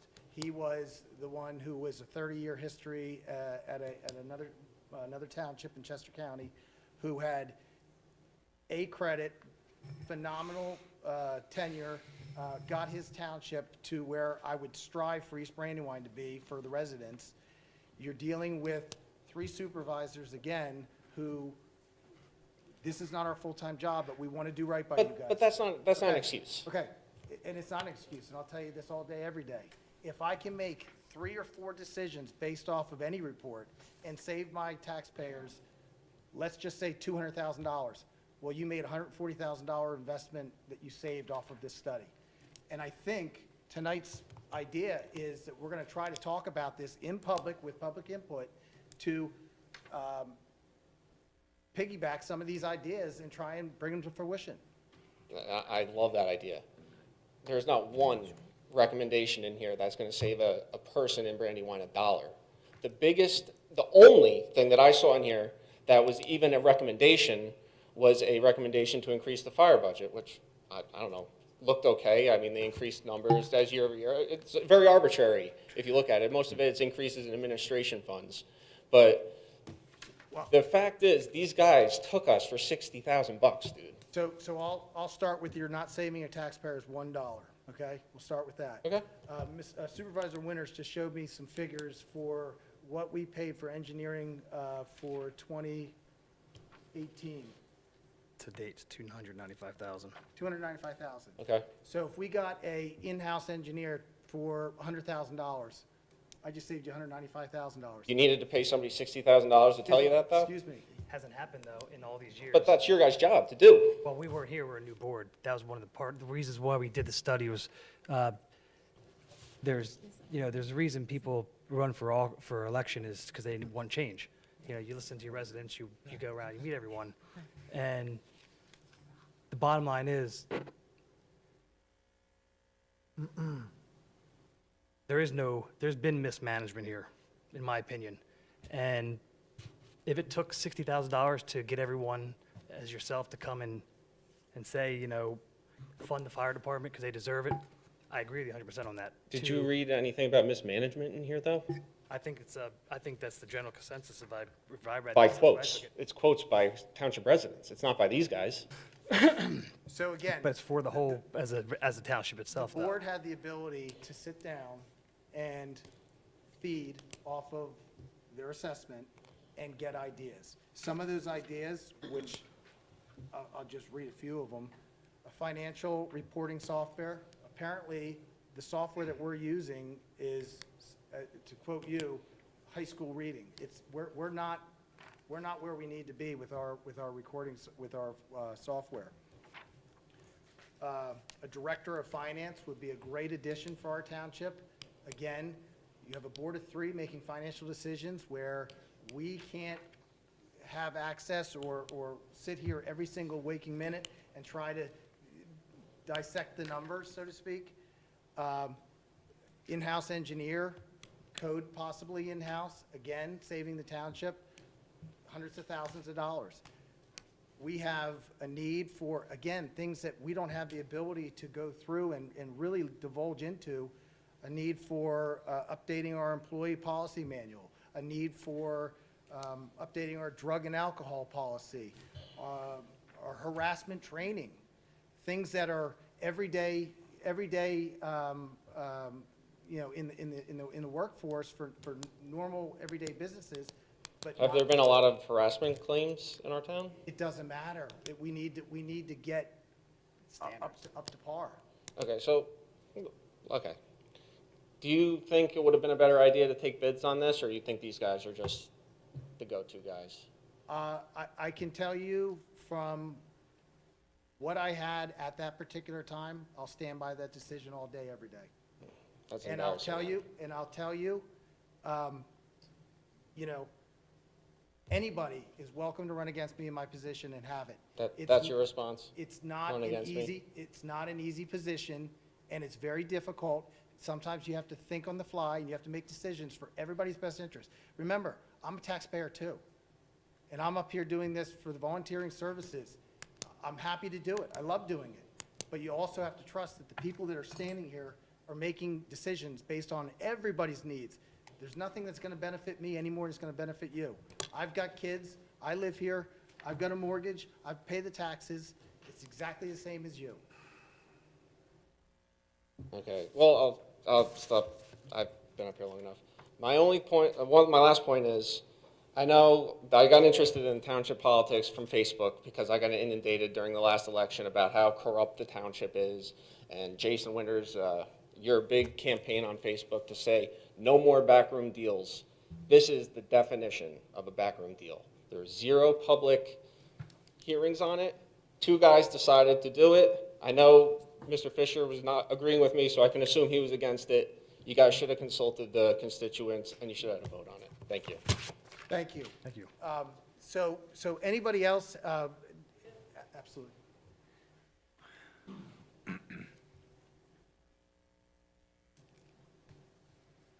Hi, I'm Mary Beth Smedley. I'm a 25-year township resident. I've been a property owner for over 30 years, and I was the township secretary for 19 years. And I did write a letter to the board, and I have copies for everybody if it's okay if I approach. And I'm going to read my comments into the record.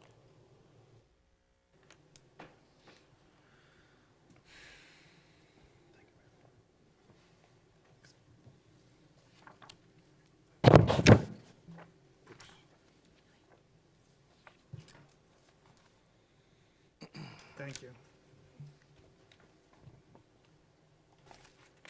Thank you.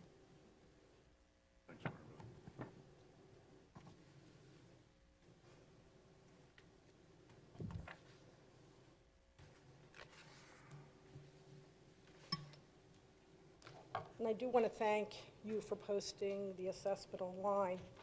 I do have questions. I don't expect any answers tonight. I'm not trying to put anybody on the spot. But I did look at it, and so I'll just start. It's going to take a few minutes, and I hope you'll just bear with me. I was mentioned several times in the report. One quote indicated the reason I left was because of recent tensions within the township. I wasn't asked whether this was true or not. However, I was asked whether I would agree to be interviewed by the consultants, and I said that I would. I followed up 2 times to say that I was willing to be interviewed, but they never did interview me. How are the people and organizations chosen to be interviewed? How many homeowners associations are in East Brandywine Township? How many homeowners associations other than Applecross were asked to be interviewed? How many people, organization, or HOAs were asked to be interviewed and declined? The complaints about the staff were general in nature. Were any specific issues identified? Were the questions related to building permits, zoning, stormwater management, right to know, or other issues? Did the persons reporting the problems go to the staff, supervisors, in order to resolve any of these issues? What is meant by unequal treatment, younger versus older residents? Specific examples would be helpful. Does the consultant have recommendations for staff training? Did the consultant provide examples of vision, mission statements for the township to review? What vision, mission statements did the consultant review when making this recommendation? What does the consultant mean by a self-description that differentiates East Brandywine Township from other communities? Can they expand on this and how it might be helpful? When the township manager, assistant manager, and office staff are described in derogatory terms, were specific reasons given by the persons interviewed? What accounting accrual system does the consultant recommend, if not QuickBooks? What does the consultant recommend for traffic issues other than meeting with PennDOT? If a township-wide traffic study is completed, would they recommend that recent traffic studies for developments be incorporated into the study? Did the consultants investigate the cost of such a study? Have other municipalities done township-wide studies, and did they find them helpful? Would they recommend an RFP be completed or have the township's traffic engineer do the study? Did the consultant read the township's traffic ordinance as part of their review? Did the consultant review the benefits of resurrecting the township's traffic committee to look at the plan in place, possibly revise it, or make recommendations to the Board of Supervisors? What does the report mean by traffic light timing adaptation? Is the consultant recommending that the township and police department maintain 2 separate pension plans but have 1 administrator? Are they recommending that there be 1 pension committee for the township and police department's pension, or 2? If an RFP were created for the pension plans, who would vote for them, the supervisors or the committees? Are the consultants recommending that if a pension administrator has a relationship with someone on staff or elected official, that they should be excluded from consideration? The consultants mentioned that there were differences in administration fees for the plans. How much of a difference? Was the performance for each plan significantly different, taking into consideration the size, the state funds given to each plan, the police staff's contribution, and the percentage of return? It was mentioned that one of the pension administrators would answer questions from members and the other said questions were to be directed to the township manager. Has there been a problem, or was this simply an observation? The pension committee should include at least 1 staff member from the township and 1 from the police department, not including the township manager and chief of police.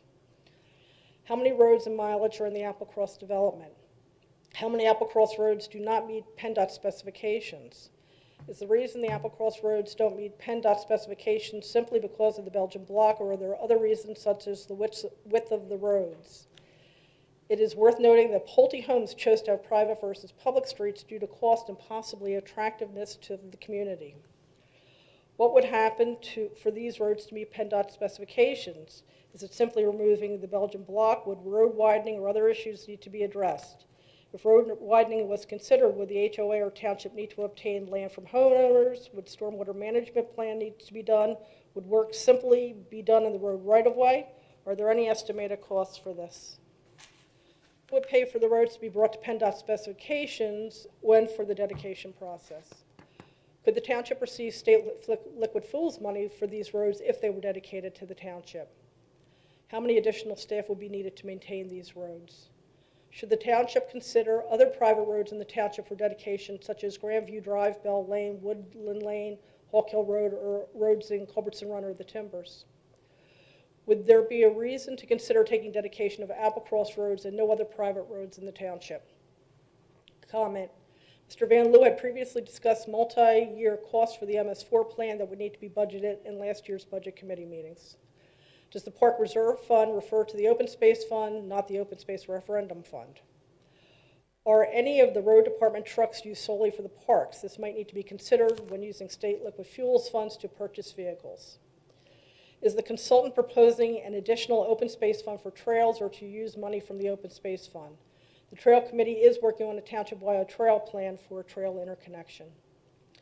Is the software used by the current tax collector a different program than what was used by the previous tax collector, or is it the same program that has been fine-tuned by the current tax collector and the software company? Is there a proprietary tax collection software system called EBT Tax? If so, who owns it? Is the consultant suggesting the criminal background checks be done on all township volunteers? Does this include child abuse clearance? Is this for misdemeanors, felonies, traffic citations? What if the individual had a record that was expunged? Is this an industry-wide standard? The consultant recommended that no township management or board of supervisors members sit on boards or be beneficiary of services servicing the township. Does this include their relatives? Do they recommend a conflict of interest policy? Did they provide examples? The consultant recommended creating RFPs every 5 years for consultants. Is this an industry-wide standard? The consultant recommended that the tax collector's compensation be increased. Was this part of the charge from the Board of Supervisors? Did the consultant review tax collectors' compensations from other municipalities, considering the township's population, assess valuation, in making this recommendation? Were the salaries of other staff members reviewed? Was a salary survey conducted for the police or township staff? If not, why was the tax collector's compensation singled out? Is there a reason that October 1st was given as a date for a preliminary budget to be delivered to the Board of Supervisors?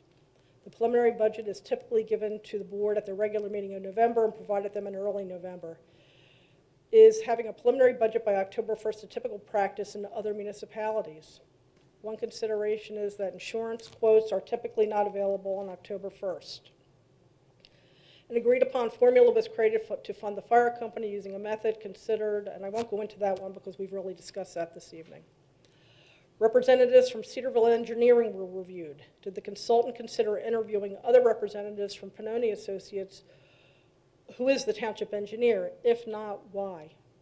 The consultant recommended hiring a financial director, new software, and possibly hiring a township engineer and building inspector. What would the cost be for the township for these proposed changes? Did the consultant provide estimated cost or a cost analysis for their recommendations? Would the consultant recommend raising taxes or looking into savings elsewhere? Will additional tax money from expected growth provide enough additional revenue to cover these costs? Will the Board of Supervisors respond to these questions and those of other interested parties in a public forum? I thank you for your time. I, more than most people, appreciate what the supervisors do and how difficult it is, but I would appreciate your consideration and for you getting back to me. Thank you. Thank you. And obviously, some of these questions we can answer quickly, but so I think it's best that we. All right, I have no expectation that you'll answer anything this evening. And, on record, let me just go out and say, with certainty, I can guarantee the money spent on this study will come back to the taxpayers every day. $60,000, I can guarantee it will be within the first year, let alone the second year. I appreciate that, Kyle. It wasn't one of my questions, though. Thanks. How do I guarantee it? Because we can make decisions that will help the taxpayers with some of these. There were no decisions in that report, Kyle. Well, that's what we're going to discuss. That's what's come. In staff meeting, in front of staff members, that this report was about this thick, and it was pre-schoolish, and you could read it on your lunch break because you read it on yours, and we would be able to read it that quick. I think it was easy to read. That's $60,000 to take care of the fire company's budget. So again, we have obviously the fire department to worry about. We have our police department to worry about. We have our taxpayers to worry about.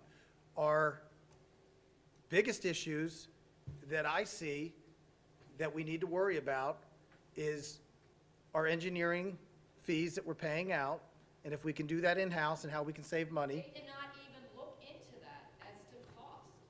Okay, Naran, I will respectfully ask you, how do you know? Because I don't even know that. I don't know. 60 people. We have how many people in this township?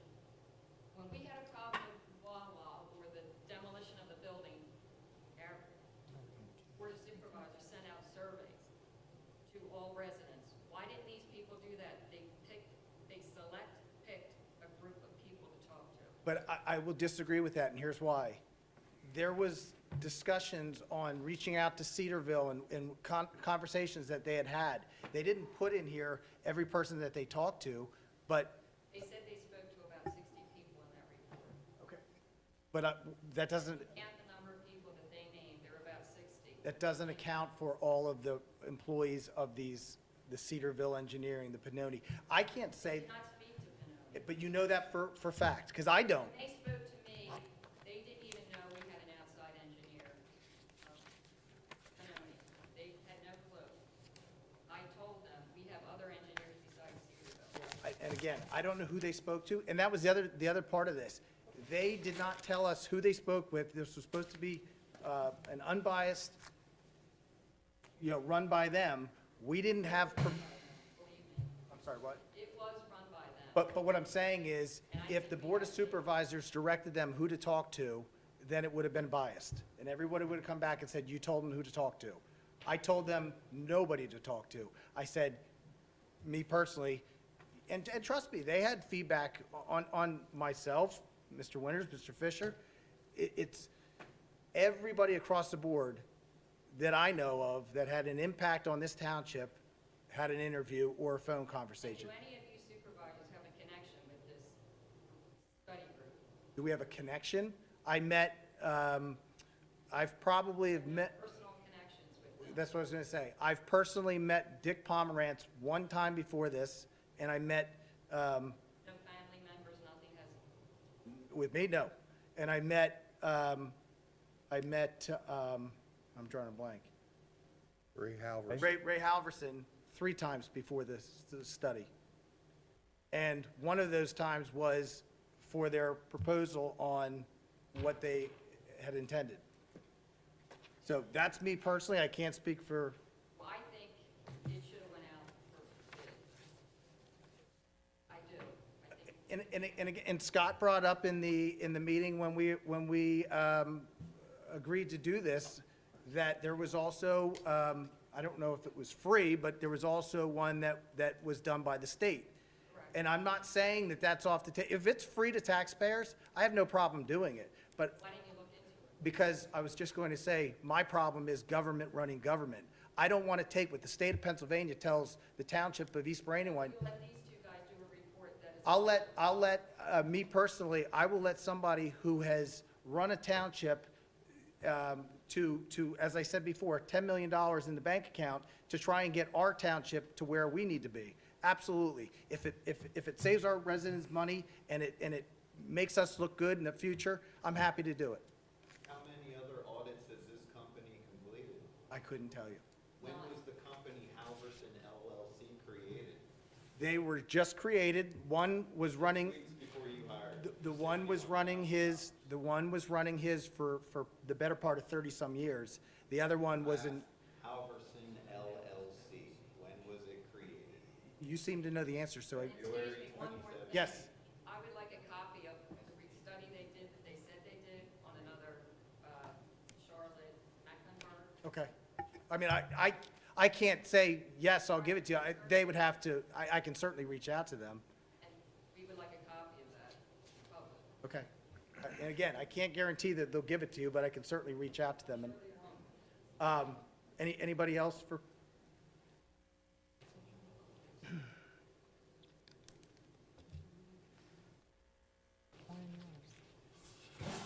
Dave Summers, 426 Corner Catch Road. I've been an East Brandywine resident for something over 40 years. And a supervisor, and an employee, and a volunteer. I was expecting the Sunday New York Times in this report, and what we got was the Community Courier, in my opinion. I'd really like to know what the task was to these guys, because if it was to provide an unbiased, forward-looking 5-year plan, I think they failed miserably. I think this is a joke. You might think it's full of information. I think the unbiased 5-year looking, they failed. The recommendations are weak and generalized. There's no projections, no vision, no usable suggestions, graphs, charts, no budget recommendations, no forward-thinking comments, no comparisons, or even anything near comparing us to other municipalities. 25% growth. What does that mean? Wasn't addressed. Traffic, the worst nightmare? Call PennDOT. The only thing that closely resembles a 5-year plan in this is what the chief did. And he obviously did that himself. They didn't even do it. The rest of this, I think, is a mismatch of unsubstantiated information and attacks on several groups of people and staff by a select group of people. How many state awards has the township won for the communications, the newsletters at the state level? Can you answer that? How many awards? How many awards has East For the new- Brandywine for the Township mile won? marker? For the mile marker. I believe 7. Not even close. Well, I wouldn't know because I wouldn't be able to, I don't get a copy of them ahead of time to. put Anything inputs. good mentioned in this report? I didn't see anything. There are only a select group of people interviewed in this. And if you dig down into some of those people, you'll find out most of them are from West Goshen or West Town.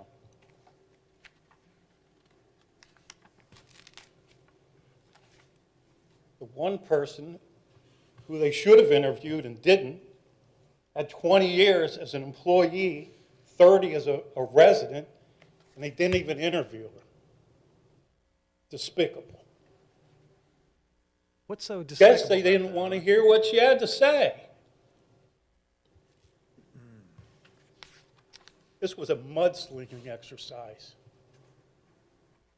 It was a waste of time and a waste of money. Elections are over, guys.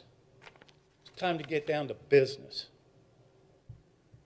It's your responsibility to bring the old with the new and get this game over with. Personally, I think the township would have been better served by getting their own people internally who know the township and have a vision for the future of the township. It's very hard to project the future. I know that. But why would you put it in the hands of other people to project your future? We have a significant amount of talent in this township. All you have to do is tap it. This is not West Goshen, and it's not West Town. And I don't think we're going to see that here in our lifetime. So we ought to focus on East Brandywine. I'll leave you with this. Mr. Bill, and you all know who I'm talking about, couldn't buy me 20 years ago. He still can't buy me. So for those people who you can buy, be careful.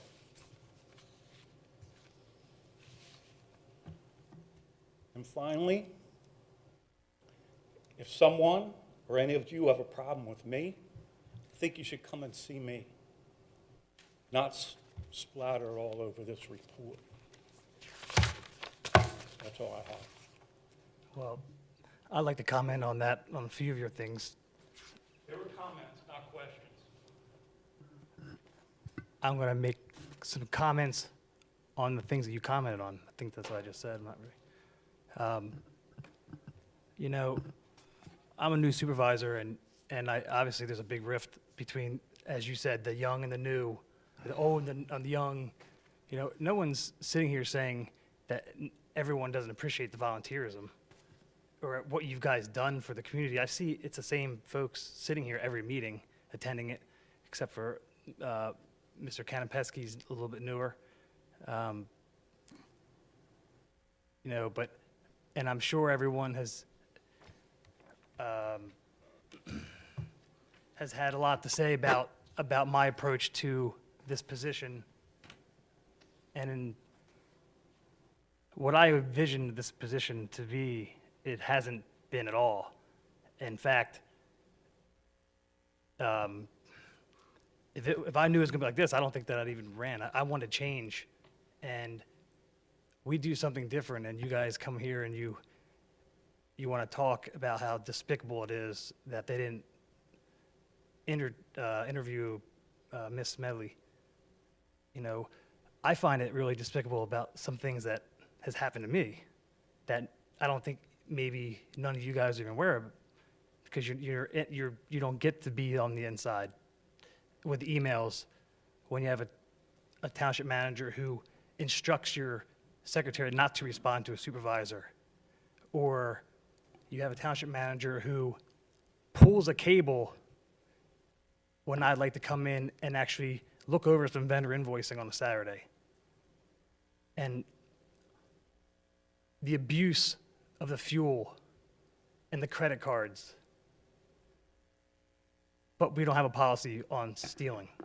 And to me, you know, I guess in my opinion, I'll do the best job I can, and I'm happy for criticism. But, you know, I've said it from day one that I think that we need change in the township management to look forward to be able to handle the 25% growth. And, you know, to sit here and say that the report has no recommendations, how can you guys sit in the audience and say that having an employee handbook that's 28 years old is even acceptable? You know, or reviews on staff, or RFPs for vendors. There hasn't been any in years, in 10 years, 15 years.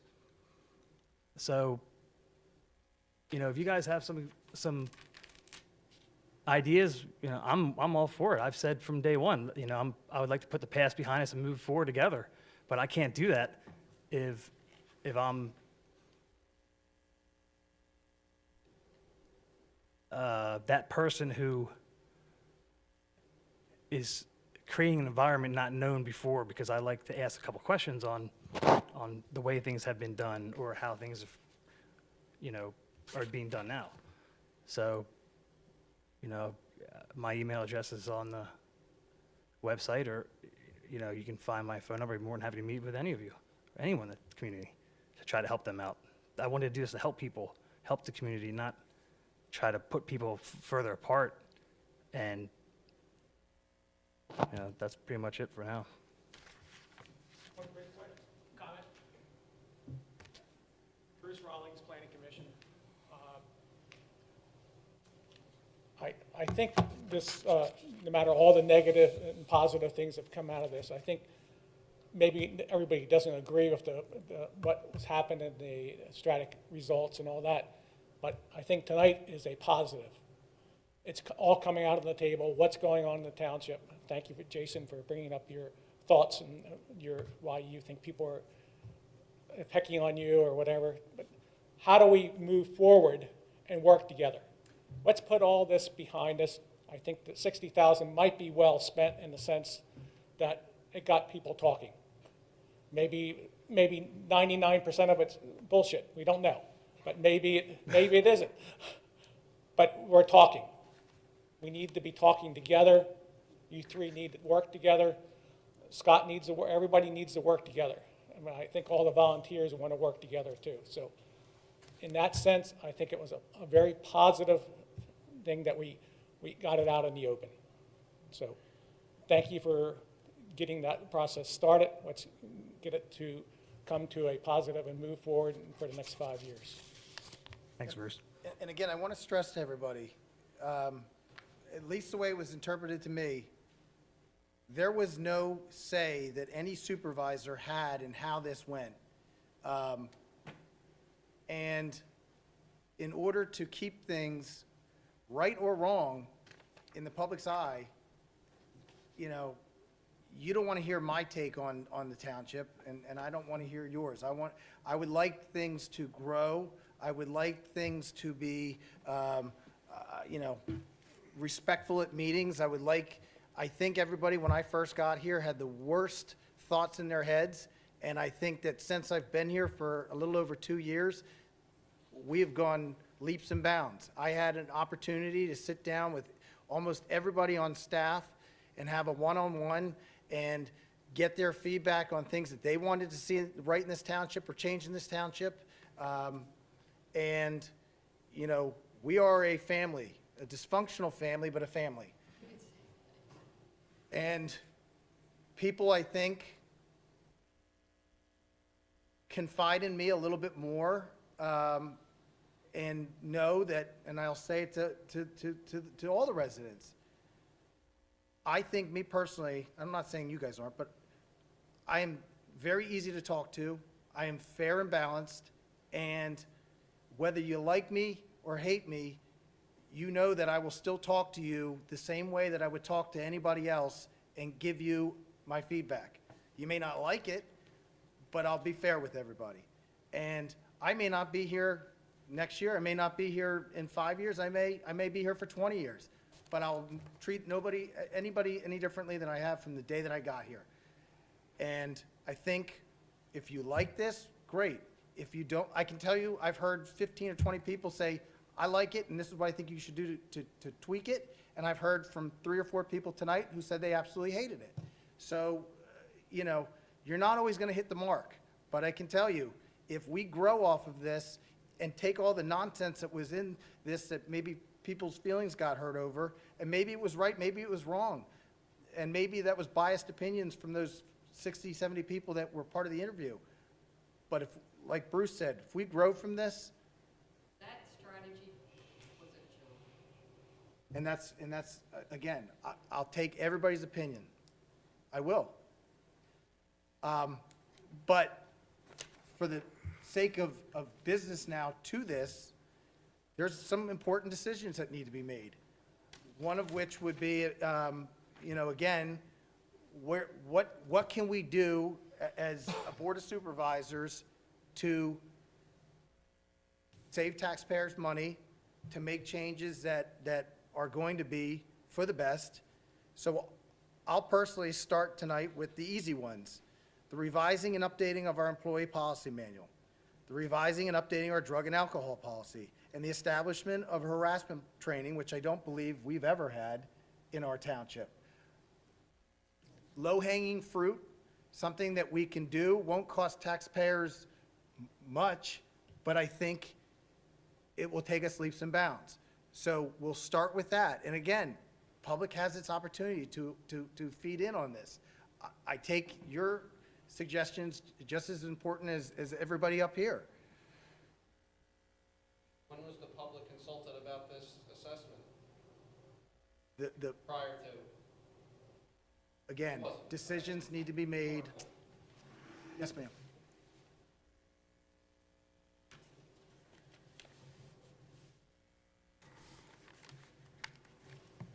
Hi, good evening. My name is Margie Swart, and I am a resident of West Goshen Township. And with all sincerity, Ms. Camp, you're missed. Thank you. Appreciate that, Margie. So, Board, if you are considering personnel changes as a result of this report,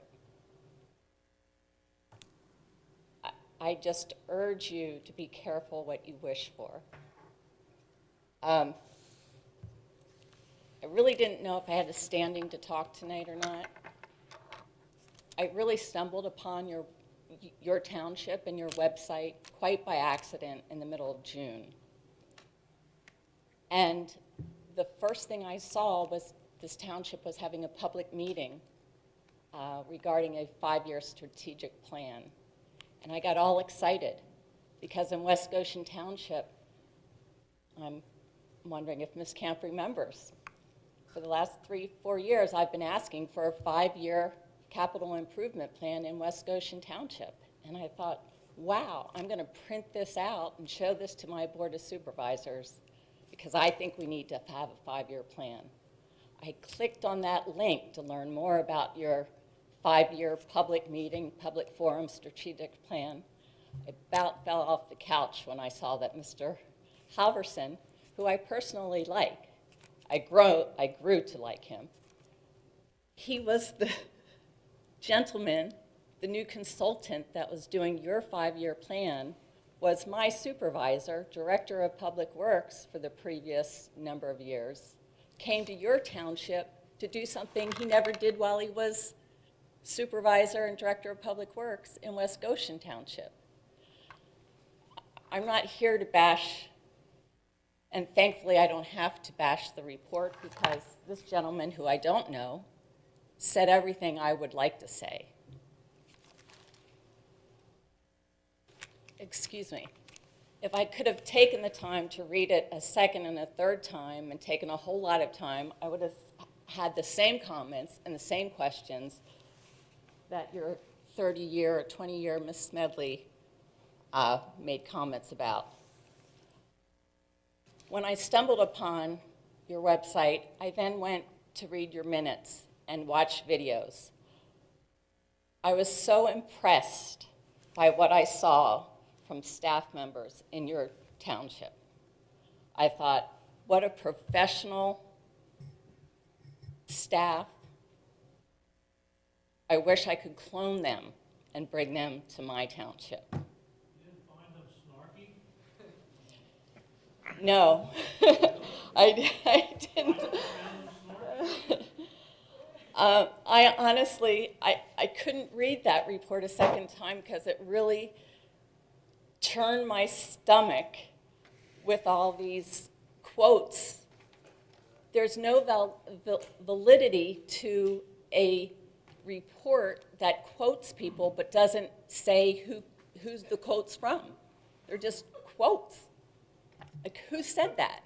So was the township manager from another township who's saying your QuickBooks is out of date, is that the same township manager, maybe from West Goshen Township, that just switched to QuickBooks, from QuickBooks 3 or 4 years ago?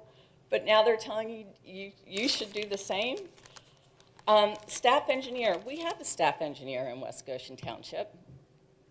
He makes, I think, $125,000 a year. I ask, why do we have a staff township engineer and we still employ a consulting engineer at close to $300,000 a year? So be real careful about pension costs, about insurance costs. Does a staff engineer really save you money? What happens if that staff engineer works for another township, maybe next door as a part-time police officer as well? Is he doing police work while he's supposed to be doing engineering work for your own township? Director, I noticed something about splitting secretary and treasurer duties. Well, I don't know, in our township, the township manager is also the secretary. Anyway, those are just a few points I came up. Thank you for allowing me the time. I'm passionate about local government. I have been for many years. Whether I can help your township, my township, next door township. One last comment, I appreciate the time and the discussion about shared services. I went to our township meeting 2 nights ago, and Westchester Borough wanted to increase the fire contribution from West Goshen Township for $120,000 in that range. There was no discussion. It was, well, shoot, it would cost our township a lot more money to staff our own fire department. Let's just give it to them. No discussion. So that's just an example. The time, the energy, the thoughtfulness that this group, these professionals, obviously put into their job, I think your residents are really lucky. Thank you. Thank you. So I was putting I guess a motion on the table to at least start tonight with the revising of our updated employee policy manual, drug and alcohol policy, and harassment training. And I'm not sure, Ms. Camp, if you would recommend a labor attorney. Yeah, Mr. Gailey actually had provided a proposal to you to do that work for $1,500. For all 3 of those. Well, the employment manual, which I'm not sure if that covered the other matters as well, but he had provided a quote for $1,500 for updating the employment manual, which I think would have, obviously, harassment provisions in it. And if nothing else, it gets us up to the 21st century here, so we, so we had a proposal of $1,500 to start that for the employee manual. I make a motion that we would start that tonight for sure. Any discussion from? I think we should. No, I think the discussion we had at the time that Mike gave us that proposal was we were going to budget to do those things in 2019. I'm sorry, So- that's what I was talking about for going for 2019. Yeah. So that would be part of the budget process. I don't think we have to approve the contract if we're talking about a 2019 budget item. Yeah, and what you might want to do is get an actual engagement letter from him that outlines exactly what the scope of his services would be. So we're happy to do that. So Luke or Scott, could one of you guys start the ball rolling on that with Mr. Gailey? Will do. Yeah. Absolutely. All right, so again, low-hanging fruit. The next thing that we were talking about, or, you know, we weren't talking about, but I feel as though would be a good thing to enact from this was the financial reporting software. I'm sorry, it was Margie? Okay, you had said that your township switched over 4 years ago. I recall the name, I don't recall the name off the top of my head, but it was a government software program. So I definitely think that it would be a good idea to at least start the ball rolling and getting, finding out maybe through PSATs what other townships are using, and maybe get us up to speed on our accounting software. I have no problem with looking into it. I believe, and Luke can share the comments that were made by some members of the Budget Committee who are CPAs and accountants about doing that. And my understanding is that it was almost unanimous that QuickBooks was adequate and there was no reason to go to another software package. So my only concern is, again, talking with government, I know we have the CPAs and accounting firms. However, is the government accounting firms a little proprietary and a little different than what we're dealing with on QuickBooks? Well, I mean, I'm not an accountant and I'm not that familiar with accounting packages, so I have no idea what's available, what it would cost, and how it would change from what we have with QuickBooks. I do know from our meeting with Ray that he had a couple of examples of where he thought QuickBooks was deficient, and I don't know if that's something that can be restructured within QuickBooks or whether you have to go to a completely different accounting package to get the kind of information that he was talking about that we might want. So it's certainly something that can be looked into, though. And I think that's what Luke talked about as far as Ms. Moot. Is it Moot? Moon, Moon, no. Moon? Whatever. LDM Consulting. Okay, that's easier. I think that if there are certain things, I know there are certain things that we want different reports to come out of QuickBooks. We're not sure how to get that done. And that's what her firm, or she, is probably going to be able to help us do that. And I will tell you that the State Association of Township Supervisors does an awful lot of programs on QuickBooks, training programs. I know Mary has gone to one, so I'm sure that I can contact PSATs and ask them if they have other vendors that they might recommend. I mean, I know several of them, but I don't know what they do that QuickBooks wouldn't do if we know how to program it. So the appropriate thing to do, we already have these people on the Budget Committee.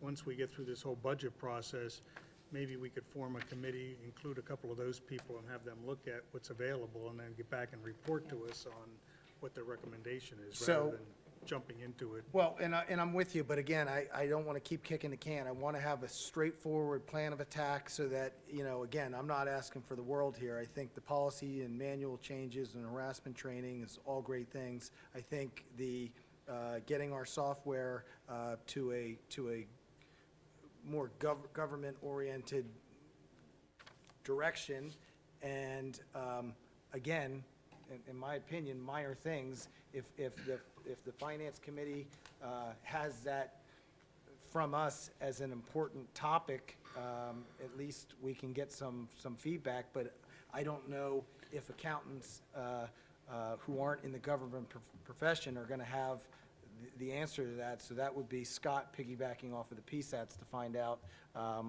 where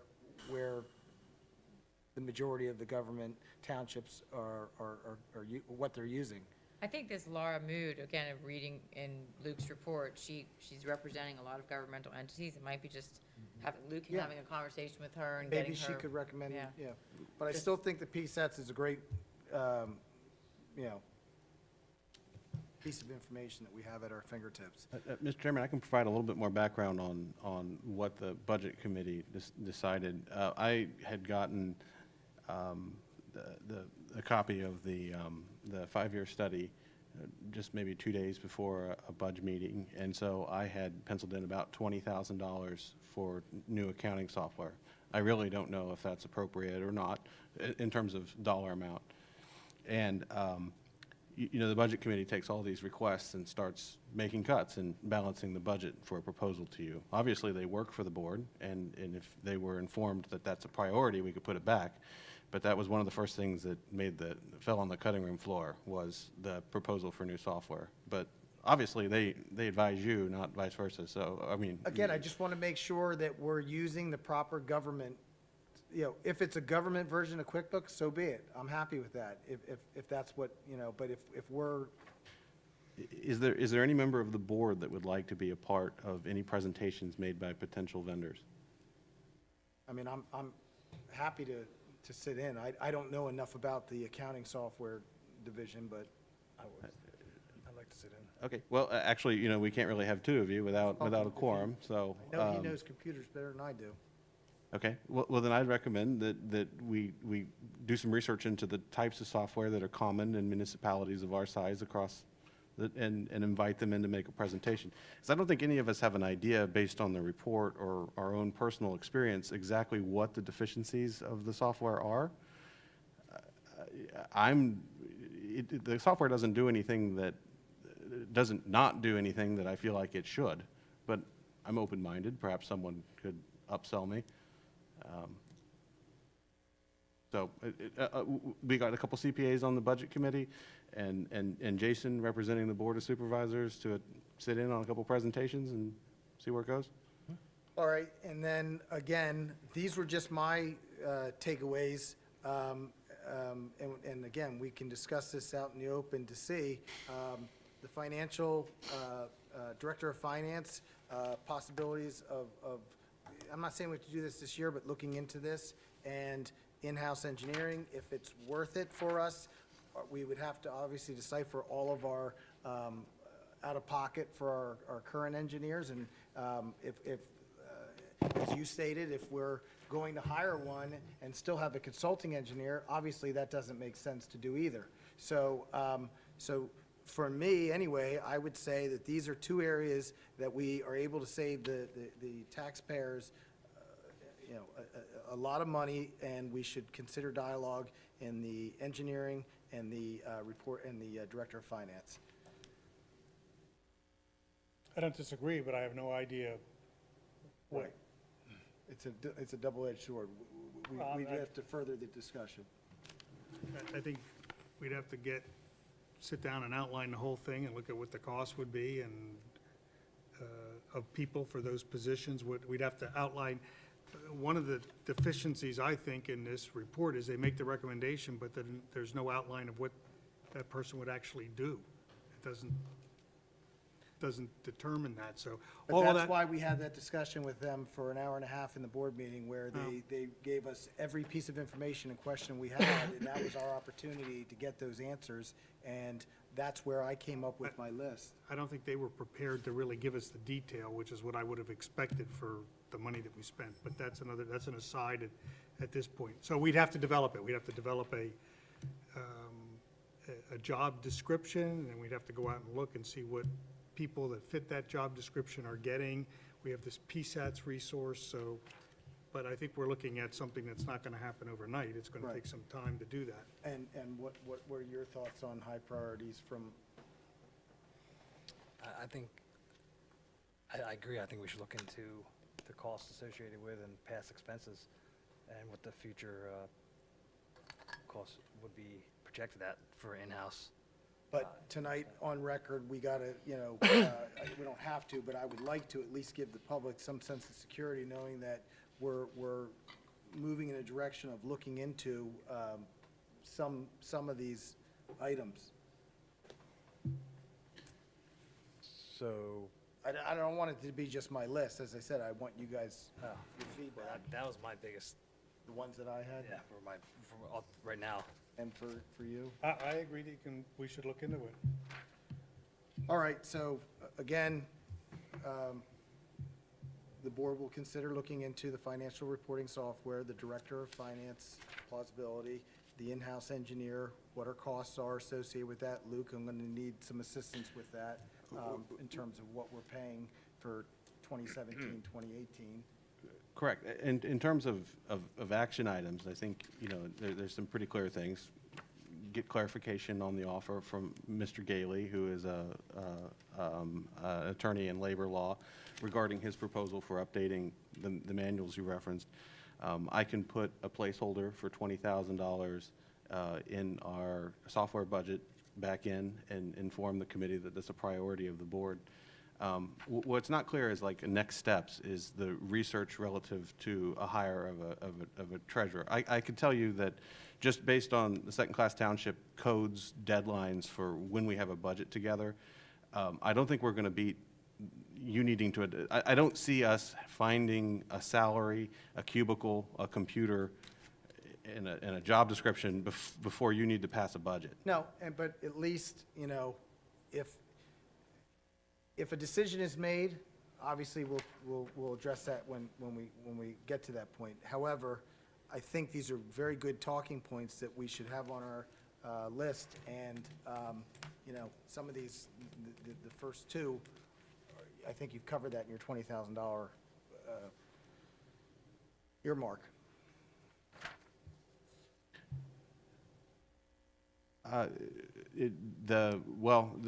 They're different line items. One is legal services and the other is computer hardware and software. But yeah, I can, it's always a bit of a guessing game when it comes to budgeting what legal services are going to be in the next year. I think in the breakdown of that line item, you'd mentioned that we plan to continue engaging the services of a labor attorney. I don't know that I would venture a guess in amending the budget on that. Right. But it's impossible to guess what legal services are going to be. One of the things that representing a bunch of different municipalities, there's not a one-size-fits-all. So, for example, West Goshen does have an in-house engineer, but his duties expand upon areas of public works. So he works on the paving bid specifications, and he does inspections for stormwater management, which goes into MS4. So I think one of the things I would recommend is that you have such an amazing Chester County organization, the CATO, that you can use to interview and discuss, and I don't know who you're going to task to do that, whether it's Luke. I'm happy to help in any way I can by putting you in touch with the right people. But as far as both the finance position as well as the engineering decision, I don't think there's a right way or the wrong way. But whichever way you decide, it has to be a clearly defined role for that person. Right. And their mission of what they're going to do for your municipality has to be defined. And that may be very different than what the Rick Craig does for West Goshen Township as their in-house engineer. East Bradford Township is a much smaller township. They've had an in-house engineer for as long as I've been practicing, 23 years.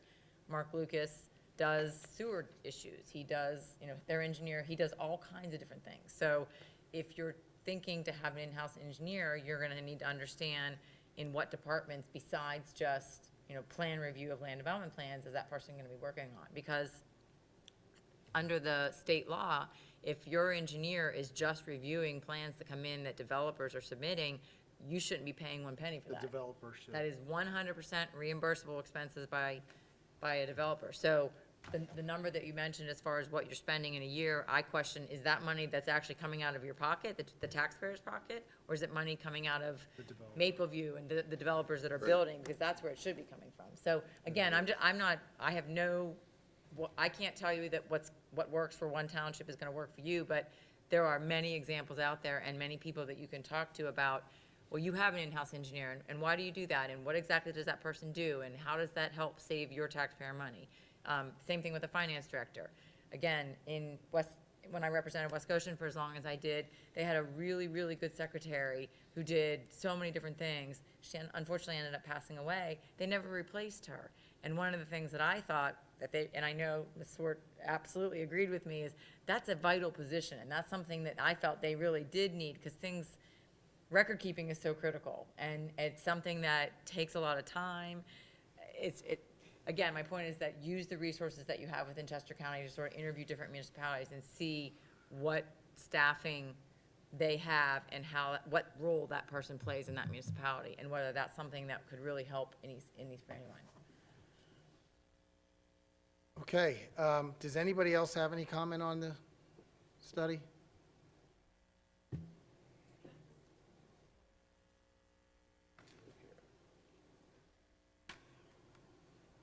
Thank you. I attended the Neighborhood University, which is a program of Westchester regional or local governments. And it was a 10, 12-week program. You went to East Bradford Township and Westtown and East Goshen, and you learned planning and zoning from East Bradford and public works from East Goshen. Anyway, I remember something that Mimi Gleason, who is the township manager of West Whiteland, had said. She said, you know, township managers, we like to plagiarize. So, you know, if you're looking to redo your policy manual, have Mr. Pearsall call another township that may have one. Maybe West Goshen, maybe that's why Mr. Halverson said that. I don't know. I don't know of those types of manuals that we have in West Goshen. Maybe we do. So there might be a policy where you don't have to hire a labor attorney to rewrite an employee manual. You may read one from next door or a couple townships away and pick and choose what you want, and that would be something maybe for the ordinance committee to take under their purview. So just a thought. Thank you. Thank you. Thank you. Okay, so now we're going to go into subdivision and zoning application. Actually, we have none of those this evening. And we already discussed the resolutions for consideration. So now we'll go to public comment on agenda items. Seeing none, I do want to let everybody know that an executive session of the Board of Supervisors was held on October 10th, 2018 at 4 p.m. and October 16th, 2018 at 10 a.m. to discuss personnel and legal issues. And an executive session will be held tonight following this meeting to discuss personnel matters. Do I have a motion to adjourn? So moved. Second, all in favor? Aye. Aye.